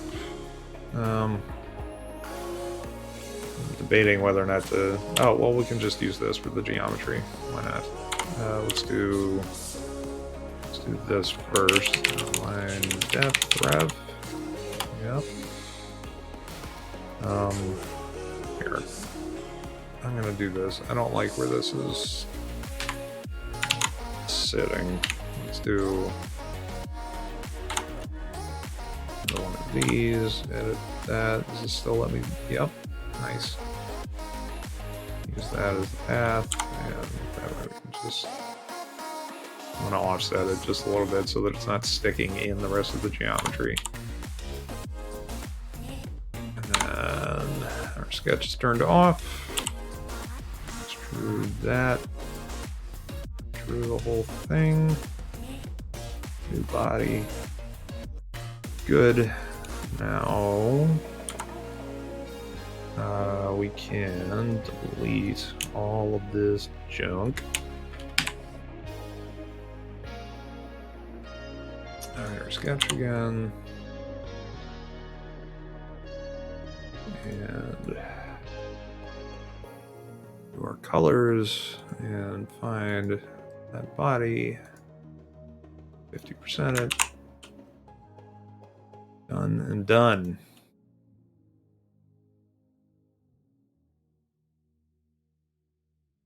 And call that narrow spinner.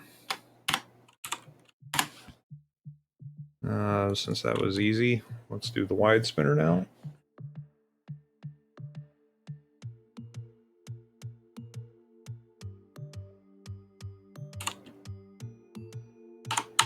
Forgot the drive. Which theme would you want to do the most? Well, this week it's Big Trouble in Little China.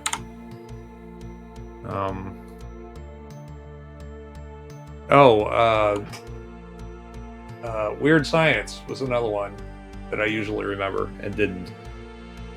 Weird Science, and as an aside, or a potentially related one, I thought having a John Hughes inspired pin where it had Weird Science and Breakfast Club and 16 Candles, all of that good stuff. But I think Big Trouble in Little China would be a lot of fun to work on. I like the theme. I think John Wick would be really good because it would, you could do a lot of real snazzy looking stylized art with that, I think. As far as art goes, Diablo is gorgeous. Just the art style of Diablo in general. So I'd like that. I haven't really thought through a whole lot of the game rules or the what kind of playfield toys or specialized mechs that I might want to put into some of these. But with the exception of Scott Pilgrim, the rule set, at least the basic rule set, essentially is written for you already. I think someone started an idea thread on Pinside for Big Trouble. It would be cool to have the neon and stairway of the big fight scene. Yeah, it would.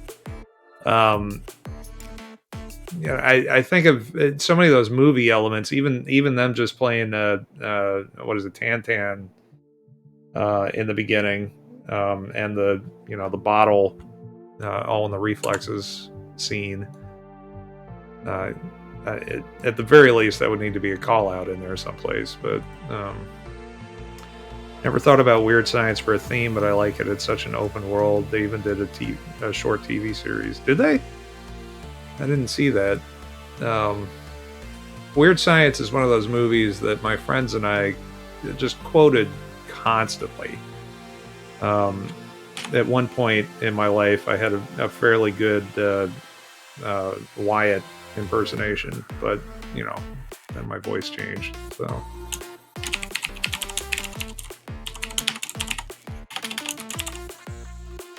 but yeah, exactly. I can't believe this shit. Did you get a free toaster with this? I can't believe this. And for the playfield toys for Weird Science, of course, you'd have to have the missile that comes out of the playfield. And the Game of Life box with the doll on top of it, that would have to be there. There's so much you could do with that. Yeah. A missile in my house, Gary. My parents are coming home. Chet's coming home. They're gonna freak out. Yeah, so there you go. There's my Wyatt. Not as good as advertised anymore. Yeah, that movie still holds up too. I've watched it fairly recently and still really enjoyed it.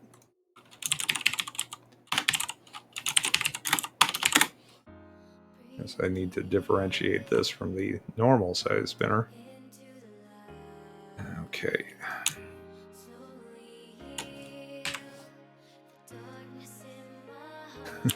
We forgot to hook up the doll.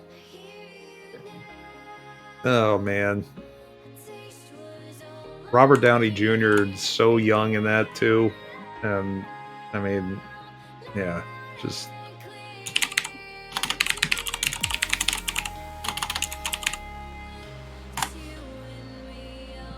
I grew up in the Chicago burbs, so all of John Hughes' movies mean so much to me. Yeah, I'll bet. Just from a geographic standpoint, but and Ferris Bueller's Day Off. I don't know how I didn't glom that in. That absolutely belongs in that list as well. But yeah. See, my problem is that he. Well, it's not a problem, but he always wrote characters that really resonated with not just me, but obviously an entire generation of kids. I was always the dork, always, but in most of his movies, the dork at the end of it triumphs. So those were always fun to watch. Every actor that's grown up said that John was the nicest guy to work for. I heard that too. That every interview I've ever seen with people that worked with him just had nothing but great things to say, and that makes me happy. It's never fun when you really look up to and idolize somebody, and then it turns out that they're just a terrible person. Does happen every once in a while, but yeah, from all accounts, I've heard that he always went the extra mile to make sure that they were, having fun and comfortable, and really knew what movie they were trying to make, and that everybody had fun on set. So, yeah, that makes me happy to know that. It's definitely a big loss that he's gone. Oh boy. All right. Slingshot. Well, we're making progress. Slowly but slowly.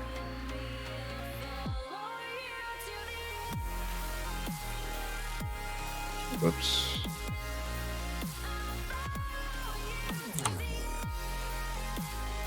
And I forgot the drive again. Damn it.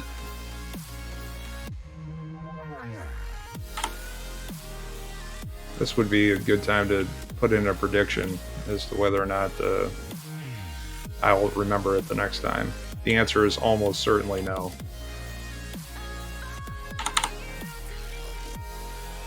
But alas, I can't do predictions yet.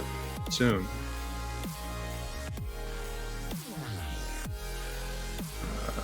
Prototype globals. Oh, it's a whole new skill to do chat and whatever it is that you're doing simultaneously.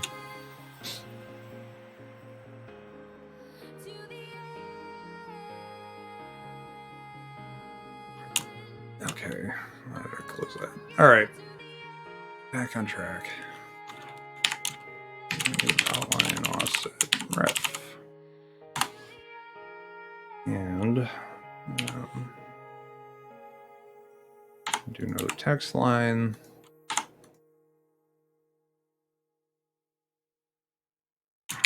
Kicker or slingshot. Kicker. All right, let's see. How do I want to do, I guess, this?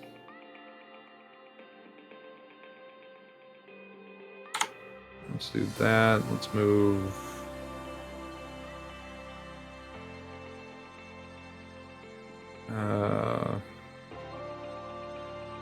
Is that we're going to want to borrow this arrow again.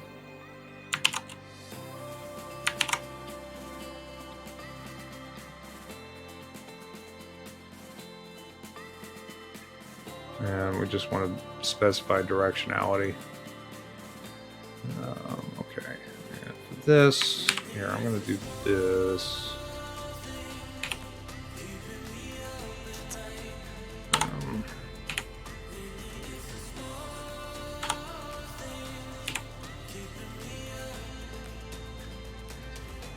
That. Yeah, good enough. Okay.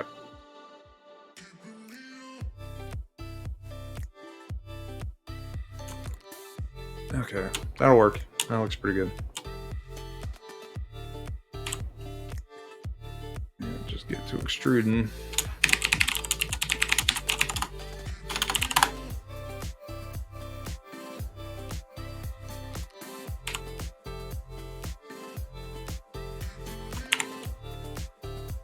This, yeah, we'll do it an inch. That's fine. New body. Nope, new body. That's what I want. And now we can just mix all of that.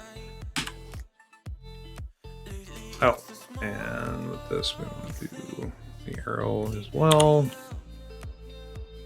Do our colors. Find our body. 2%. There.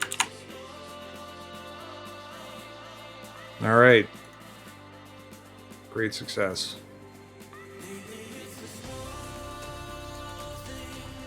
So we're getting close.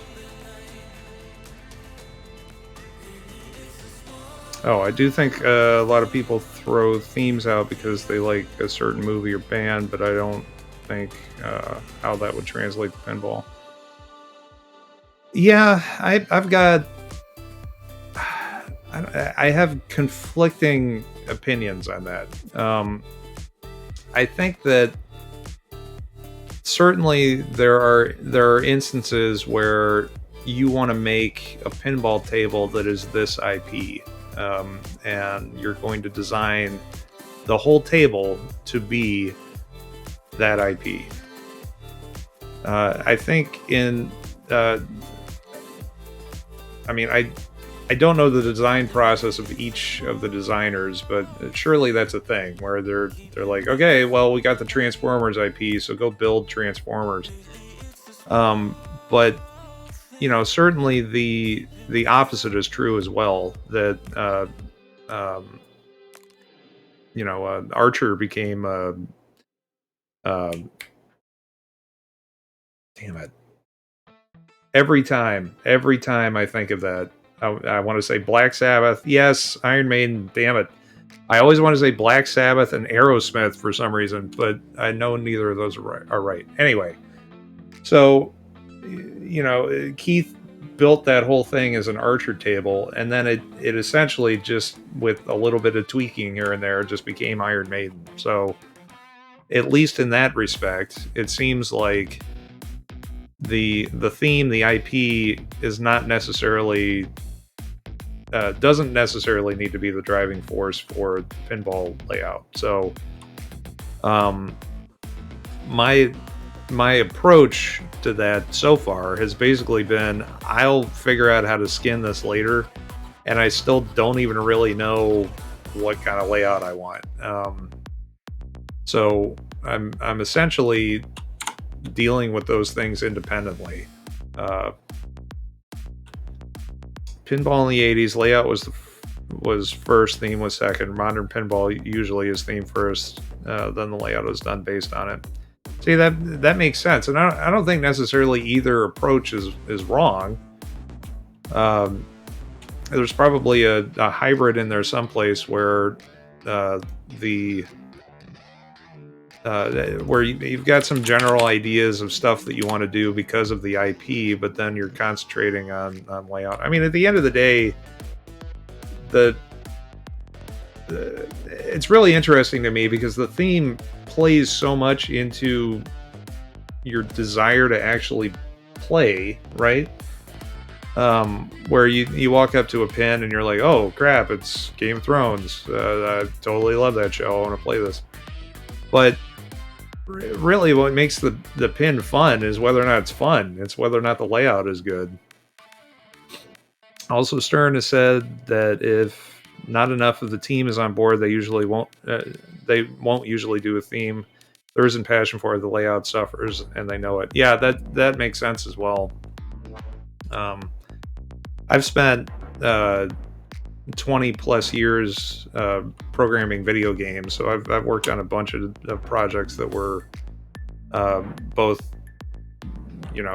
original IP and licensed games, and particularly the licensed stuff. If it's original IP, there's somebody at the studio that's making it, so that passion is there. But for the licensed IP, that's absolutely true. If people are not into it, then it's oh wait, I was just gonna make these all the same geometry.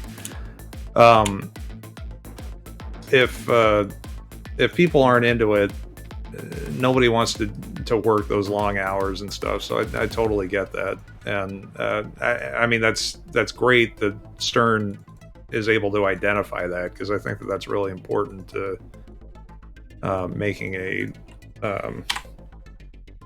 a good product. And a lot of studios don't figure that out. Okay, that's probably good enough. Okay, how is I going to do this? I was going to move these all.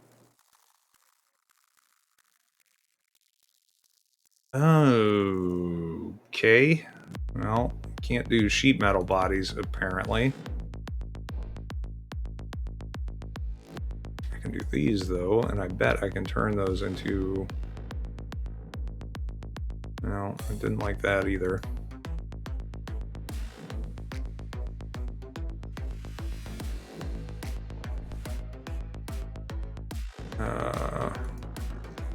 Actually, maybe that's enough. Yeah, we don't even really need the leaf switch. Well, you know what? I do want to keep the bracket on there so that I know whether or not it's placed incorrectly. Yeah. All right. So somehow I'm gonna figure out how to do this. Oh, I think. Hey, Jimmy.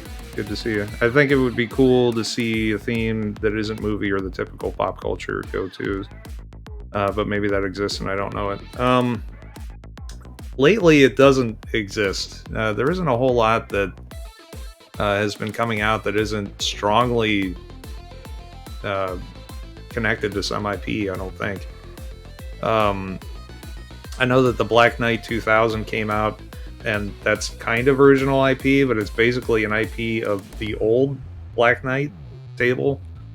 And other than that, everything that I can think of that's come out lately has been some band or some product of some sort. If any of you guys in chat can think of anything that is original, I guess Dialed In came out fairly recently, and that, to my knowledge, is original IP. One of the ideas that I've had for mine is to potentially have that's something I want to do. Is to use my son's artwork for some of it. See, Spooky's first title, America's Most Haunted. Oh, I didn't think of that. Deep Roof Raza. Okay. Yeah, I forgot about America's Most Haunted. Ben Heck, of course, is quite an inspiration for everything that I'm doing here. So, let's do this way. Let's do that. Extrude this out. This is silly that make a new body out of that. Okay, so now combine that with that, intersect it, keep it, and there it is. Now we can remove this.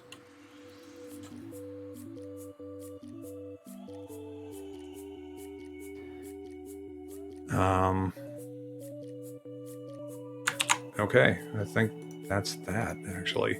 That one's done.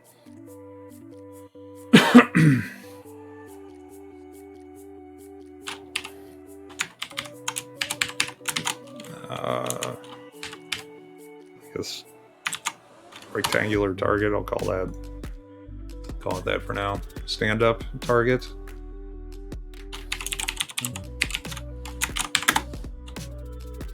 Like that better. Okay. Well, we're starting to get to the end of the road, which I'm pretty happy about, because... Alright, we've got 3 more. This is tedious, but I think in the future this is really going to help us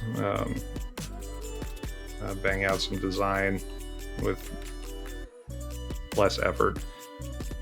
Themes sell games, unfortunately, and well, some games sell out before anyone has even played it based on a theme alone. Yep, that is true.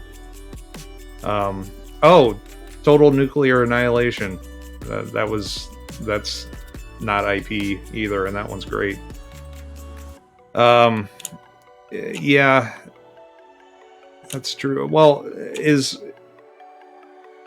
that a product of the IP, or is that based on the necessary changes in the pinball industry, given that in general, their target market isn't location vendors anymore. It's homeowners, I think. I mean, maybe I'm way off base on that, because I am in neither of those demographics, but I would imagine that kind of goes into it too. So, is there a pin that hasn't basically sold out? 50% is homeowner, route is other half average. Some countries are more skewed. Yeah, that makes sense. Just seems like an opportunity to differentiate based on something original or more creative. Zig when everybody else is zagging. Yeah, that makes sense too. I think it's a fine line that you have to walk, because this market is so niche.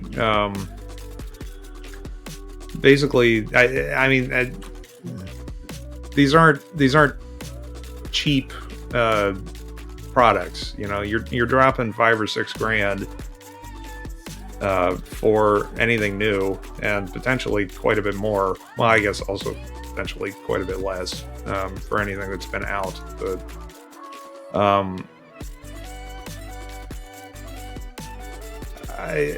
I would think that if there was more of a situation where you could try before you buy, then there might be more sales that way. But if the manufacturer, Stern or whatever, can secure an IP that everybody already knows and the people like that IP, they, I guess, just buy it based on faith. I would imagine that which designer has done it kind of goes into that thought process as well. Slim margins lead to less creativity. That's absolutely true. Well, and just the fact that the number of manufacturers, I mean, it went down to pretty much one for quite a while, and that was Stern. And now at least you've got Jersey Jack and Spooky and American Pinball. So that's kind of opening up a little bit, but there's the danger in that if you only have one way. Oh, and Stern technically went out of business for a week. I didn't know that. But if you've only got one company, then there's only one way to make a pinball table, and there's only one way to go through the creative process at that point. So, that's why monopolies are bad. That you want that competition and sort of creative freedom.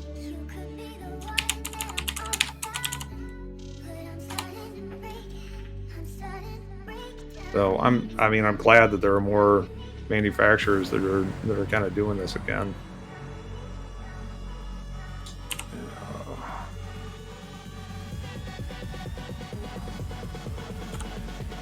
CSI was on the line. They ran out of money, got investors to keep the business open. Yeah.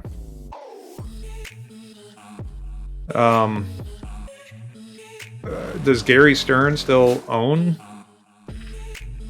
Stern, or is he simply an employee? I don't know. I don't know enough of the history of all of that.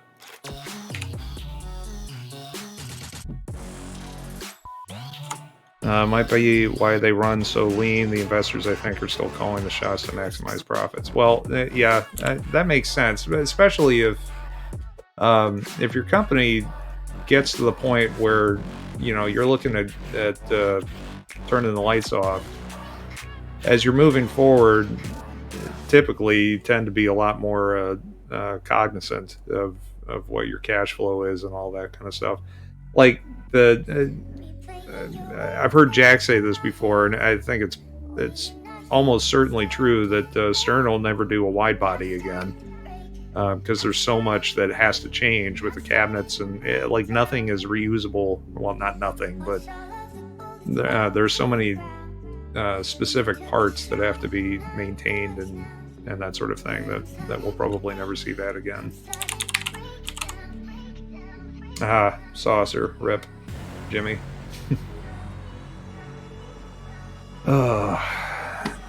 What else do we want on this? That's probably it. Let's go ahead and mix this whole thing.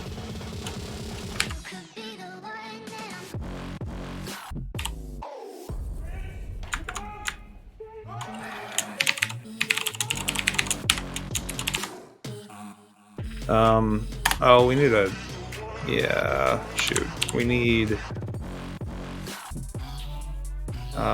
we need an arrow on this as well, because these kickouts are indeed directional.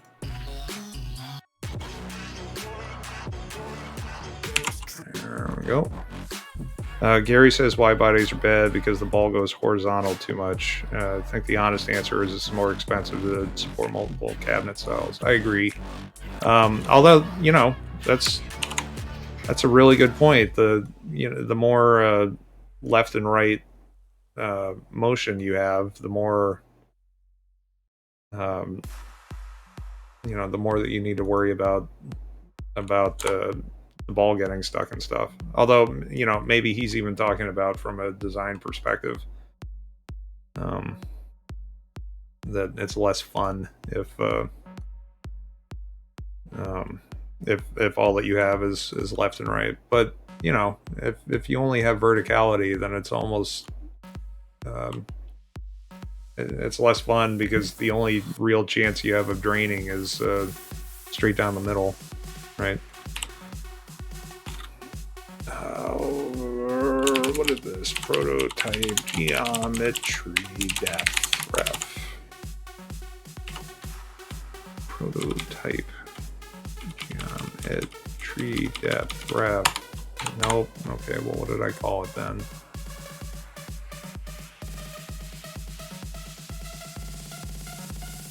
Prototype geometry depth ref. Yeah, well.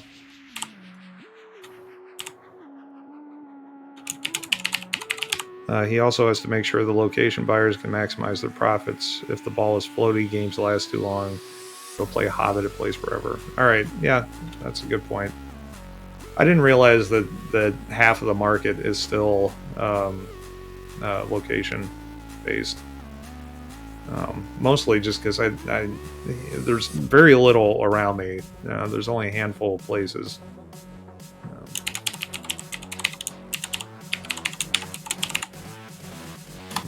And come to think of it, 2 of those places have old machines in them. It's nothing modern at all.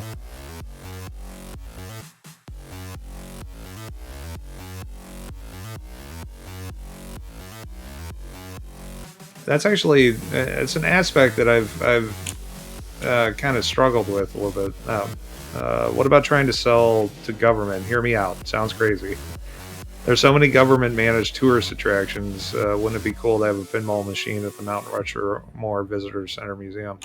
Yeah, that's a good point. I mean, you know, the U.S. Army had I can't think of the name of it now, but they actually commissioned some video games to both, in a very general sense, train troops for sort of group activities and those sorts of things. But you know, so there is precedent there that some of those things or some of those entities have thought outside the box that way. I think in Italy it's like 95% location, 5% home. When you average it out amongst the world, it's close to 50-50. Okay, that makes sense.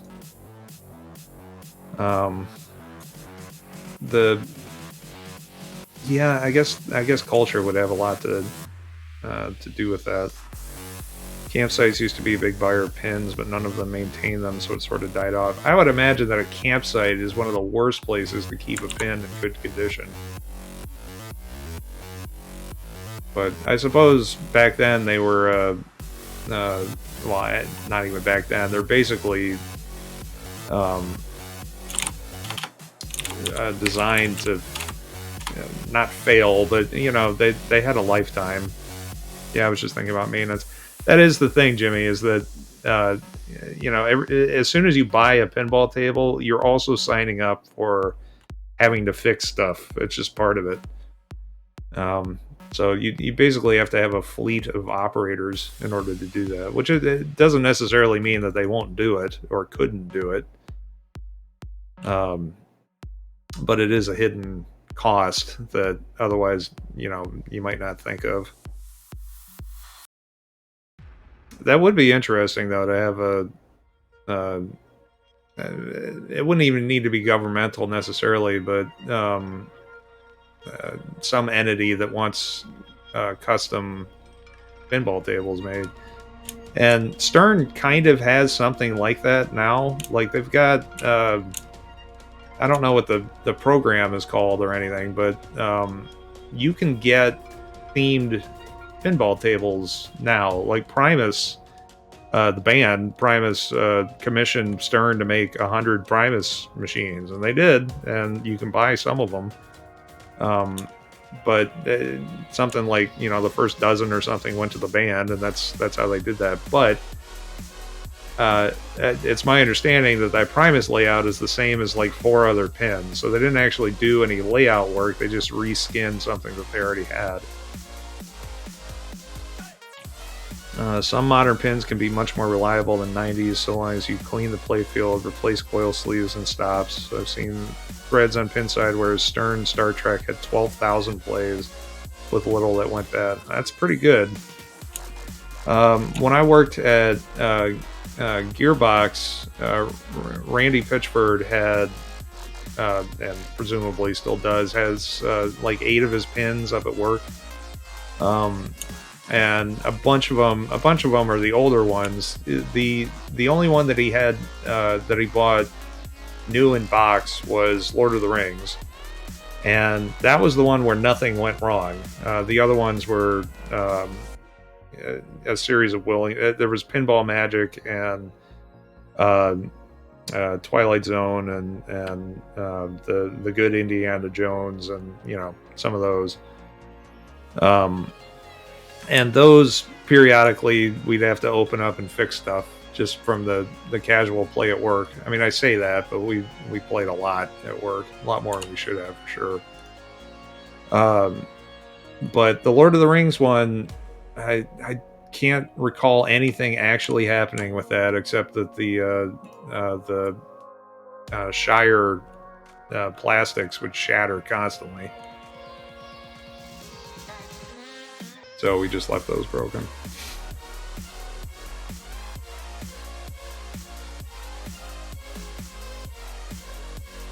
I mean, really, the fact that these don't fall apart almost instantaneously is amazing to me, because you're essentially taking a big ball bearing and throwing it against a whole bunch of stuff and assuming it's not going to break. But that's what sandblasting is. You're just doing it with an inch diameter pellet. 90s pins were still competing with arcades, so they had to add complex mechs to draw players in. Twilight Zone is horribly complicated. I agree. It almost feels like it was a dare. Did I add it? Yeah, I did. Sorry, it's hard to concentrate on both of these things simultaneously, but I will learn.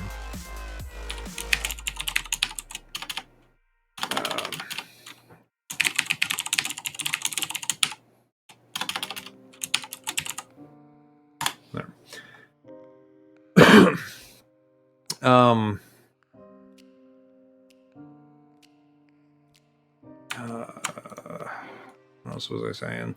Yeah, out of all of the pins that he had up there, Lord of the Rings was definitely my favorite. And in the 3.5 years I was there, I think I never beat it, which drove me nuts. Beating it meaning making it to Valinor.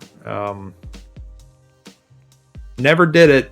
I got to the point where I was 2 shots away. I think it was 2 or 1. And I drained and then quit my job. So that was, I mean, not because of that, but might as well have been.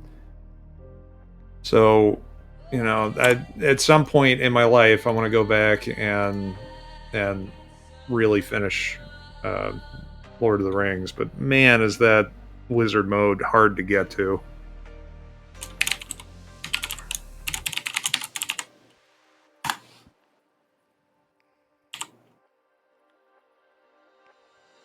Okay. Yeah, what am I doing? Okay.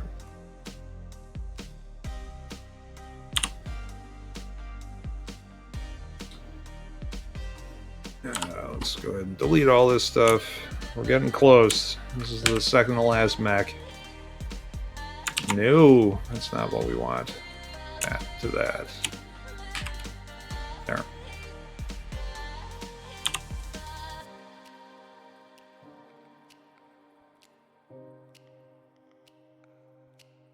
Yeah, actually, I haven't had a whole lot of experience on a ton of machines. Medieval Madness was another one that he had that I played a lot of course. But I need to find a place. There's a place. I'm in Dallas, and there's a place fairly near here that's called Cidercade. They've got a pretty decent selection of pins to play.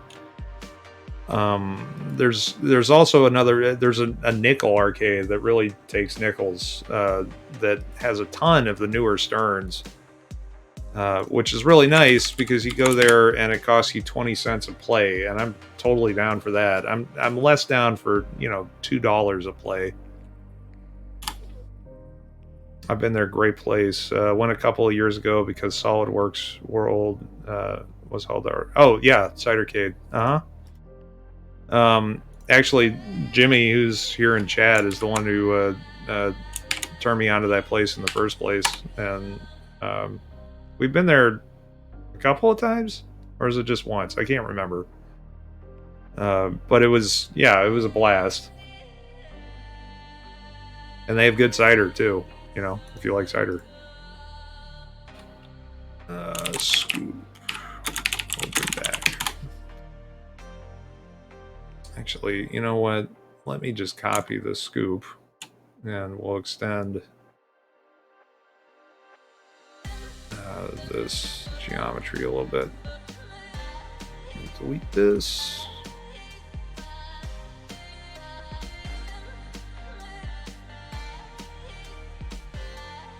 Yeah, a couple, I think. Yeah, I'd love to do that again as soon as the world isn't crazy anymore. They're probably open again at this point.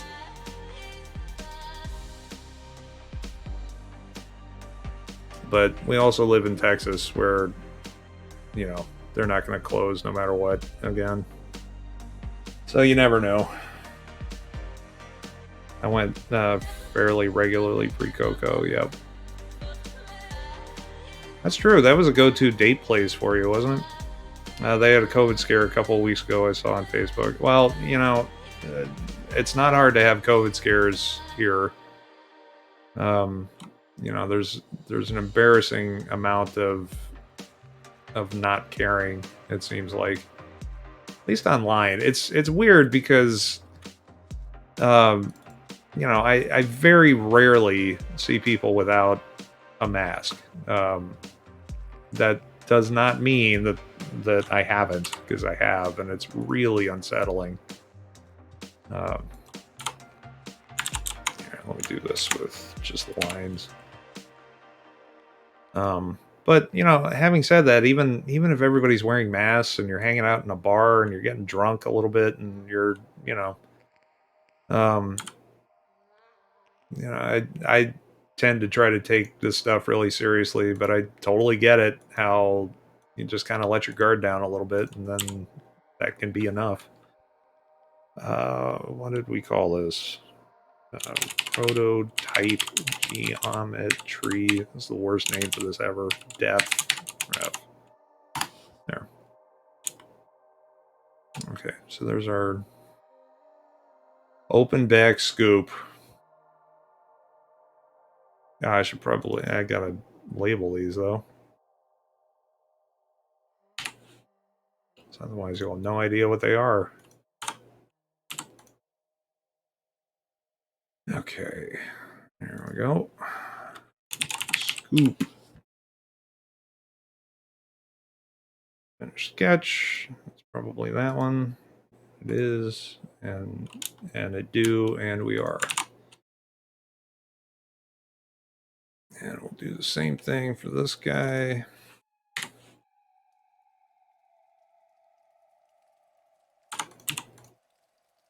And put that text in here.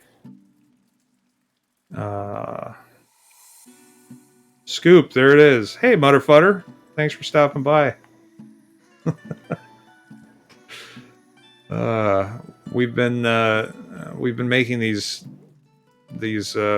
proxy stand-ins for prototyping. Open back scoop. Oh fuck. All right. Yeah, in a second here, we'll go onto a playfield and just put some stuff down just for fun. right before we end for the night. Open back scoop. Okay, there. Finish. That, I think, is the extrusion for this. Yep. Save. Okay.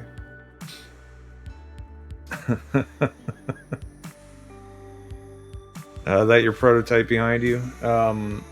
Yes.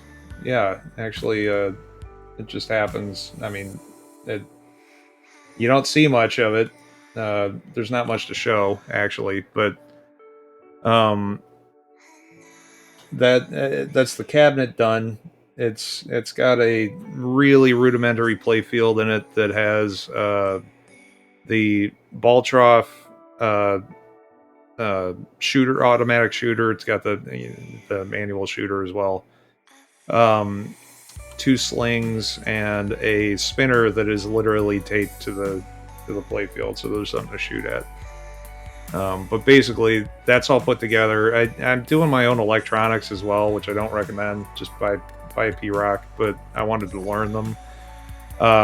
So it has my electronics in it that through software I can start fires, but it does a full cycle. So I can launch a ball, flip, have it do some slingshotty stuff, and then drain and repeat. So that was the milestone with that. And now we're back to design a little bit to try to make something interesting. Okay, and this we can close now. Wow, doing it soup to nuts, huh? That's awesome. Yeah, thanks. I've learned an insane amount of stuff doing this. I've learned a lot about manufacturing and just design in general, and it's been extremely rewarding along the way, and it's going to be even better when I have something to actually show for it. Okay, and since we don't actually know what these are, I'm going to throw text in these as well before we call it done. Oh, I guess I dropped that in here. Okay. So what have you been up to tonight, Mutter?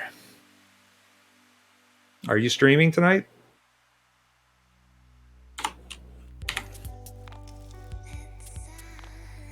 Let's do this on this backside, I guess.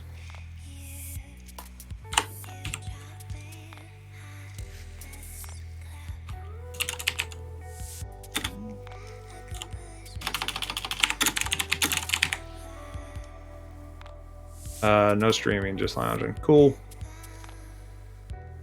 Yeah, I'm pretty happy that I have power, so we thankfully haven't dropped because of that or anything, which is good.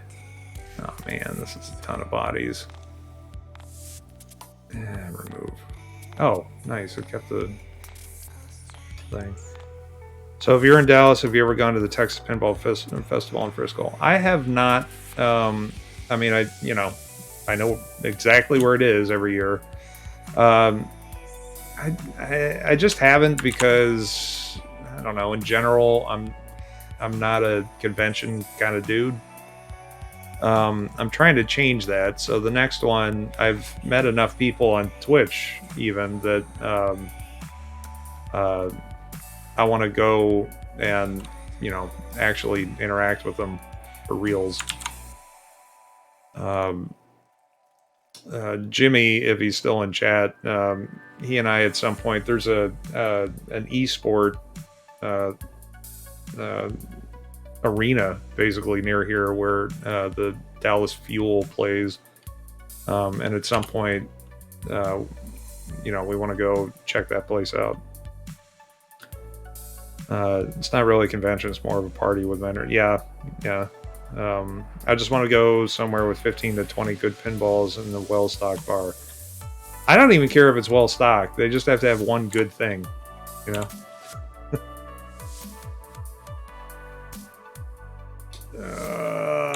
We'll just call this post. We'll know what it is.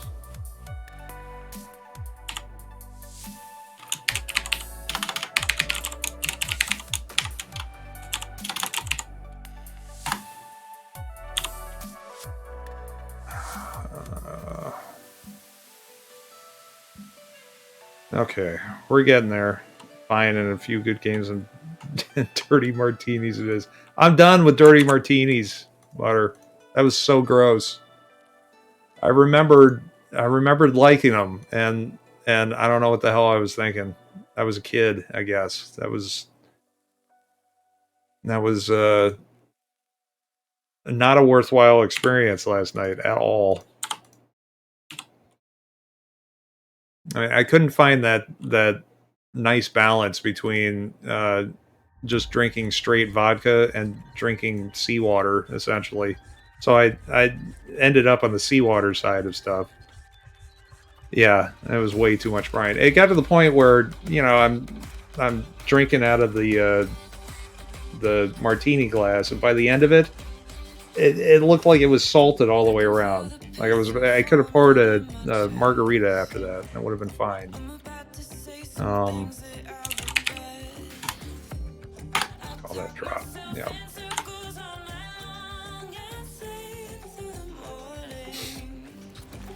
Oh, okay.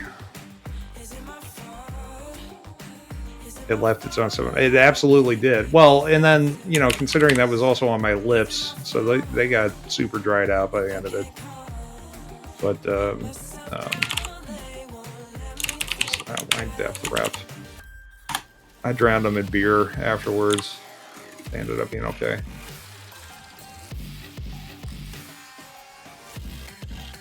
And I'm about ready for a beer again, but we're nearly done here. Let's see. So is everything labeled except for the actuated ball gate? Oh, I already did that, but it's not colored properly.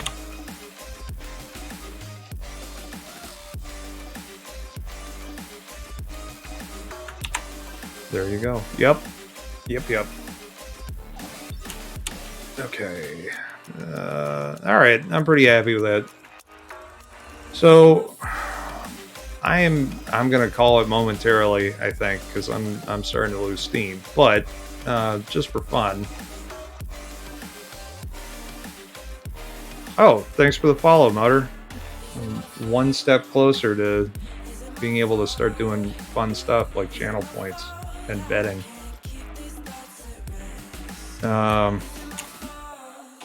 So to reset, this was something we were doing in the last stream. I think we were just kind of playing around with some ideas of this odd scoop exit, where this is a scoop with an open back is the idea, and you can soft plunge to skill shot out of it without hitting the scoop, or hard plunge, and then the scoop would go, and then you have a diverter here that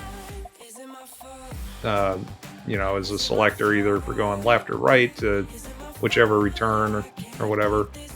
And then this was another thing that I was trying to illustrate, that I feel like there should be band name generator based on pinball phrases and term. Screwhole, ball gate, or porn name generator for sure.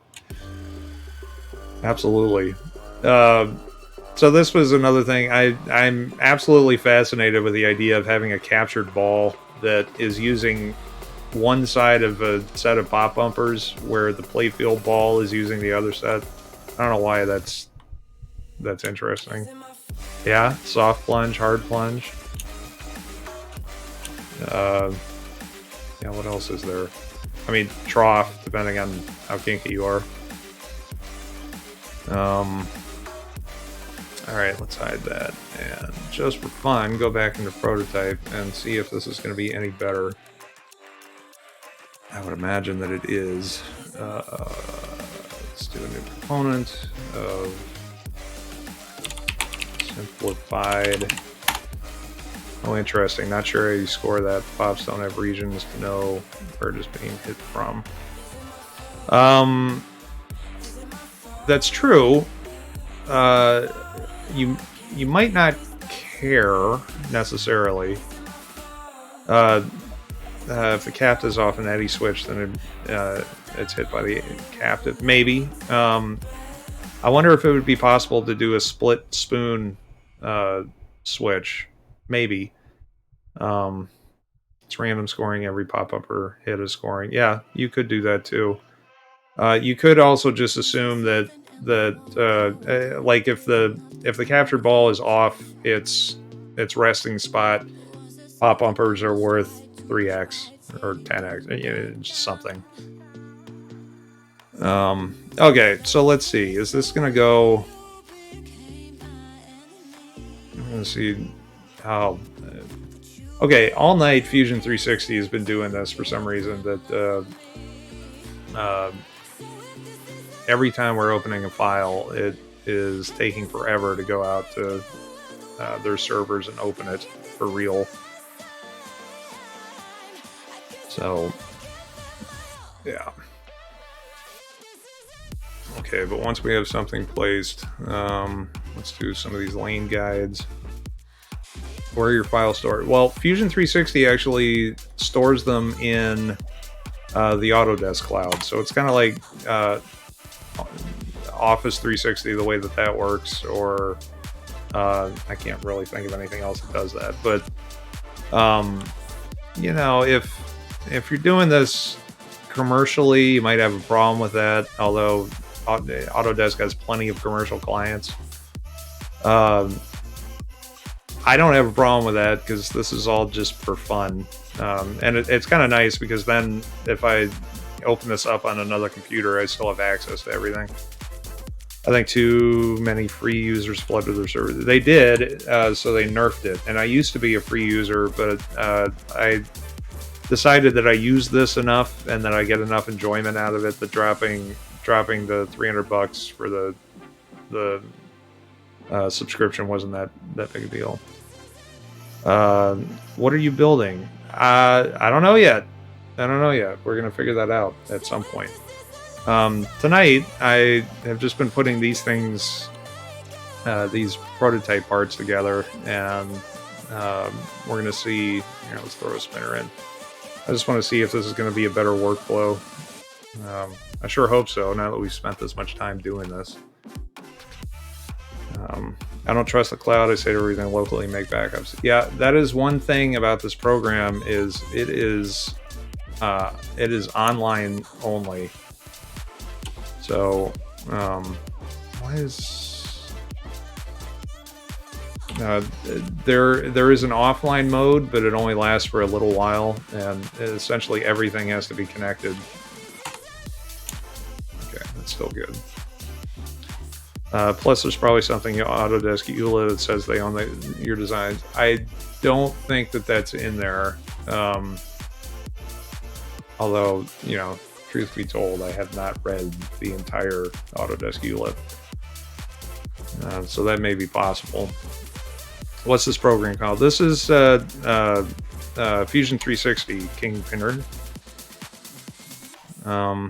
This isn't necessarily the best program for doing this, but it's the one that I know. But what it is really good at eventually is CAD, so I can use it to. Here, let me isolate this playfield really quickly. Yeah, so you know, I've built all of these models that include this cutting geometry, and I cut all this stuff out. And then this program has this. Actually, I might have some of this saved up already, but it has this whole cam setup. Oh yeah, I have done this. So I can even simulate what this would look like. This is essentially the process. Now we're starting on the underside of the playfield, but this is essentially the process that I use down in the garage. And it'll go through and you know, cut all my screw holes, cut all of my insert cutouts and everything else. There it goes. Then I flip it, and yeah. So in a second, it's doing those screw holes, and then I'll flip to the top. Yep, there it goes. Finishes the cutouts, and then there's the shooter lane, and that's that. So there's a whole step to this after you've done your layout and all of that to go and set up all of the cam operations and that kind of thing. But it's a lot harder to. Why is this here? It's a lot harder to do that in some other external program. It's really nice to have this all kind of in one place put together. Okay, so yeah, instead of using the actual mechs, this is what I wanted to see. Like, how difficult is it for us now to start making lanes and stuff? Not very. I like it. So let's say we wanted to do that or something. And then let's go ahead and add our guides, playfield guides. Do this and sketch here. Go ahead and capture position. I'm not really doing anything specific at the moment, but just to give you guys an idea of why I've now spent 3 hours making these proxies. It's so that I can do stuff like this quickly. So we finish that and go to sheet metal and take that and make a flange and go up by an inch. Then we have rails that we can use, and you know, all of this stuff we can move it. Where's the drop target? Oh no, that isn't it. Pop bumper. Yoink. Nice, but now you can rapid prototype ideas at least. Yeah. Muttered. What I was able to do before was this essentially, but you know, this is what I'm using for the pop bumper proxy. I'll show you why.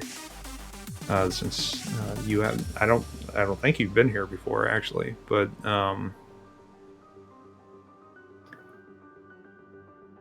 yeah. So this is the actual model that I use for doing the cutout and everything, and you know, it's actually even. Oh, maybe I got rid of that articulation, but it's set up so that I can move the move the cutouts, and you know, I articulate it just for fun, mostly. But I haven't, Brando. Didn't know you streamed. Well, I didn't up until like a week ago. But you know, I figured I'm doing all of this stuff by myself anyway. Might as well share it and have fun with other people doing it too. So that is the idea. And you know, putting those complex models down on the playfield and then moving those around does work. But you know, I've watched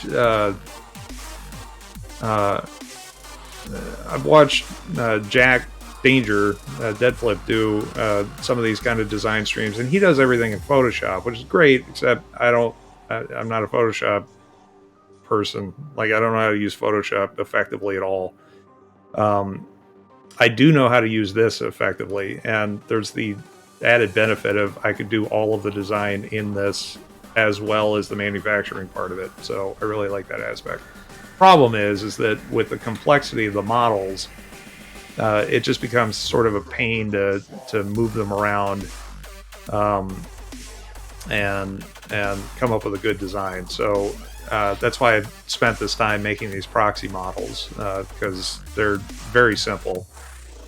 Photoshop isn't going to help with the placement of switches, subways, etc. under the playfield. That's exactly correct. Yeah, so these proxies are here so that we can try out just concepts, just ideas, and then later, that's the whole playfield. Later, if we want to, once we're happy with, well, you never do that, but once we're happy with the layout part of this, the idea would essentially be, you know, because I've parented this, I can hide this entire thing. So later, if we want to, and I'll just do that. I'm not even going to save the changes to this, but I'll show you guys about what I'm thinking for reels. You know, once we once we know, we have a pretty good idea of what the concept of the table is and how we want stuff set up, then I can come back in here and drop the real geometry down here and go back to our top view, find that guy, move him, and basically do one of these numbers. So now we know where it is. And we can take all of the real parts and put them where we've put our proxies, which are measured to be, about the same size above. And these outlines are a estimation of what the machinery under the playfield is going to be taking up. But then, we place all those down, do this, and then I go through all of the, the mojo of taking out the cutout geometry and removing it from the playfield, all of that stuff. Yeah, Toyota Boy, I believe that he did, and I think that Scott Denisi cut it out for him, if I remember properly. Fusion 360 is great for doing that cam work, so that makes total sense. So anyway, yeah, I think that's about going to do it for tonight. Now that these are in here, I'm feeling good about that, because these are super easy to move around, and they're cheap computationally. So, and we can do this with guides and stuff. Started in a makerspace, then used Scott. I think even Stern cut him a couple of playfields. That's nice of him. Part of this whole journey is I wanted to build the CNC machine as well, because I figured even that would be hard, and I was right. It was very hard. And I'm on iteration 3 of the CNC machine downstairs, but it does work. I needed something that was big enough to do a playfield, and then no bigger, because space constraints in my garage are real. So, oh yeah, you should see the underside. So, yeah, I'm not sure. I'm gonna come up with a schedule sometime soonish, I suppose. And I'd like to do this fairly regularly each week, at least. So pretty soon, I think we can flip flop between doing some of this modeling, some of the gameplay. I'm probably gonna stream me coding. I don't know if anybody will find that interesting, but having some company wouldn't be bad. I want to do a few with the electronic schematics layout and board layout, and then I can send off for those. And have you ever messed around with virtual pinball to test shots? I haven't. I need to learn to do that as well. I've downloaded I can't remember the two, but I played around with them a little bit, and I started getting frustrated with not knowing how the hell everything worked. Now, obviously, you can do anything in them, because I've seen the tables, and at some point, I'll definitely do that. My strategy, it was actually it was both visual pinball and future pinball. I tried both of them, and I got frustrated with the learning curve. But what I have done in the past is, thankfully Stern's user manuals all have technical drawings of the playfields themselves. So I've taken those and inserted them in Fusion 360 as decals, not necessarily to copy the playfield, but rather to know if I've got a flipper here or whatever, these are the lanes, and I know that these lane positions and these shots obviously work because they're in a real table. But Future Pinball is a little easier to learn, but it hasn't been updated in 8 years. Visual Pinball continues to evolve. That's probably the better choice then, if I go for Visual Pinball. There's so much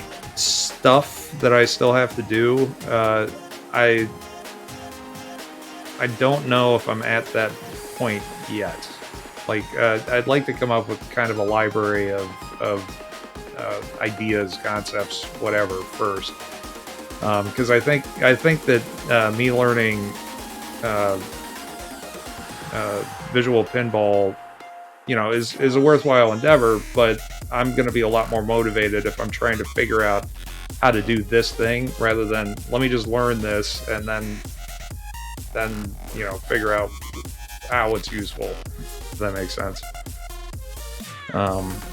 Yeah. But at some point, I think that makes a lot of sense. It cutting a new playfield is fairly cheap. I can get a sheet of MDF, and it costs about $7 per playfield if I get a big sheet. The problem is that the time involved is it's hours to both cut it and then populate. But what's the OS for coding if you're not doing a PROC? It is whatever I write. My current plan is to use ESP32s, which are using RTOS on them, but they're basically just microcontrollers, so there isn't an operating system at all. It's a series of hardware registers for the most part. Populating must be a total pain in the ass. Well, the biggest part of populating that's a pain in the ass is doing a lot of the playfield, extras. If you're just throwing 5 pops in and stuff like that, that doesn't take too long. You don't necessarily need to code, just stick some flippers and copy your layout, texture map the playfield. Okay, yeah, that makes sense. And that's probably how I'd start out learning that in the first place. Mechs aren't bad, it's the wiring. And actually the wiring is something that I've been thinking a lot about, because doing a switch matrix or a lamp matrix, that made a lot of sense back when the chips were expensive and the wiring was cheap. But now I can do direct wiring of both of those things and get 100 chips for 2 cents a piece. So my intention, that's part of the reason why I replaced the opto board on the 3-bank drop target, is because I didn't want to power it with 12 volts, since almost everything else was going to be powered with 5.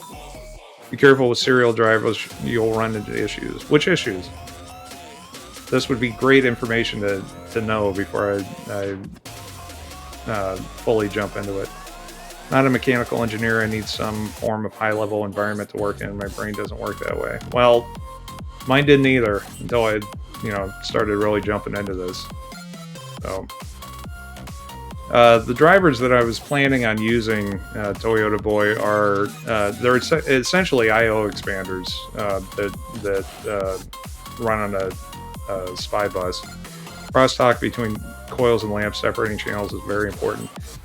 Yes, the strategy that I'm taking on that is that Stern has their node boards, PROC has the same concept, and everything's put together with they're Ethernet cables, but they're using differential signaling for that whole thing. So if there are big swings in voltage across the wires to the individual boards, it doesn't matter because it's all differential.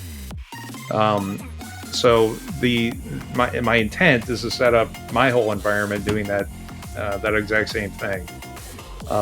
So if I do that, the amount of distance that the SPI bus has to run is a 1/4 inch or a 1/2 inch from the processor, and then the idea would be to make it modular the way that they do. So along those lines, another thing that's really helpful in this endeavor is the fact that there's no shortage of schematics for me to look at how these problems have been solved already, and that's been really useful given that I'm not an electrical engineer. I don't know all of these things. Yeah, if you're doing daughter boards, you'll be fine. It's loose wires when you're running problems. Every wire is an antenna. Yes, that I haven't learned necessarily, but I have read that in a ton of different places that you run into a lot of issues if if your coils are switching and you've got wires. Like, also specifically, it's a good idea to cross them if you absolutely have to do that, because then the magnetic fields they don't multiply. They rather collapse on each other, or are supposed to. So,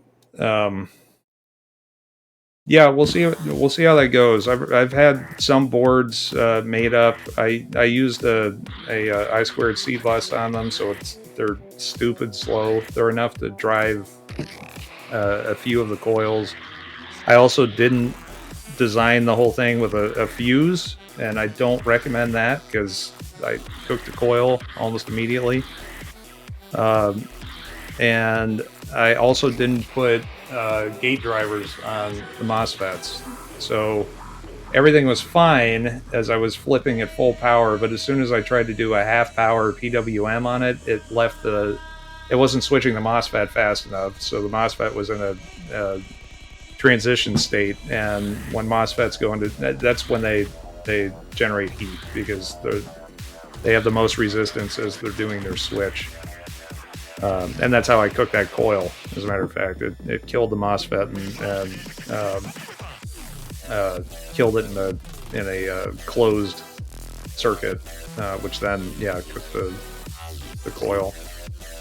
And man, hot coils take a really long time to cool down. That one was so hot that it was heating up the bottom. Like, I couldn't touch the bracket that it was in. And it was like that for about 2 hours or so. If you use an end of stroke switch, it will alleviate a lot of that. Yes, I had those on there, as a matter of fact.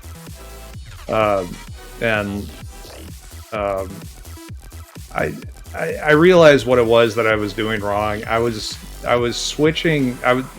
It was because I didn't think of this in the first place, but the PWM I was running at like 8 kilohertz, so there's no way that MOSFET was going to be able to switch that much power that quickly, given that I didn't have a gate driver on it, and it was essentially otherwise just floating through a pull-up resistor. Stroke switch, exactly. Okay. Thanks for the informative stream. I'm turning in. We'll catch you next time. Thank you for stopping by, Motherfucker. Thank you for the follow. I hope to see you again, and I'll see you in your streams for sure. I actually think that I'm going to go ahead and call it here as well. Thank you guys for stopping by. I've really enjoyed the conversation, and hope you enjoyed going down this road with me. There's plenty more to come. Let me see who is online. Let's do. We need more homebrew design streams. Well, I'd like to see any more. There's. I figured that there was certainly room for that.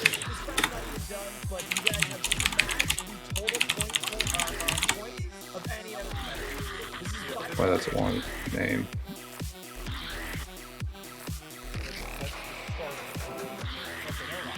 Oh, you found the Bob Ross emote, Jimmy. Nice. All right, guys. Well, thanks for stopping by. I guess let's go check out just another pinball stream. I'm not sure when I'm going to do this again. Certainly by this weekend, if not sooner. So thanks for stopping by. Talk to you guys later.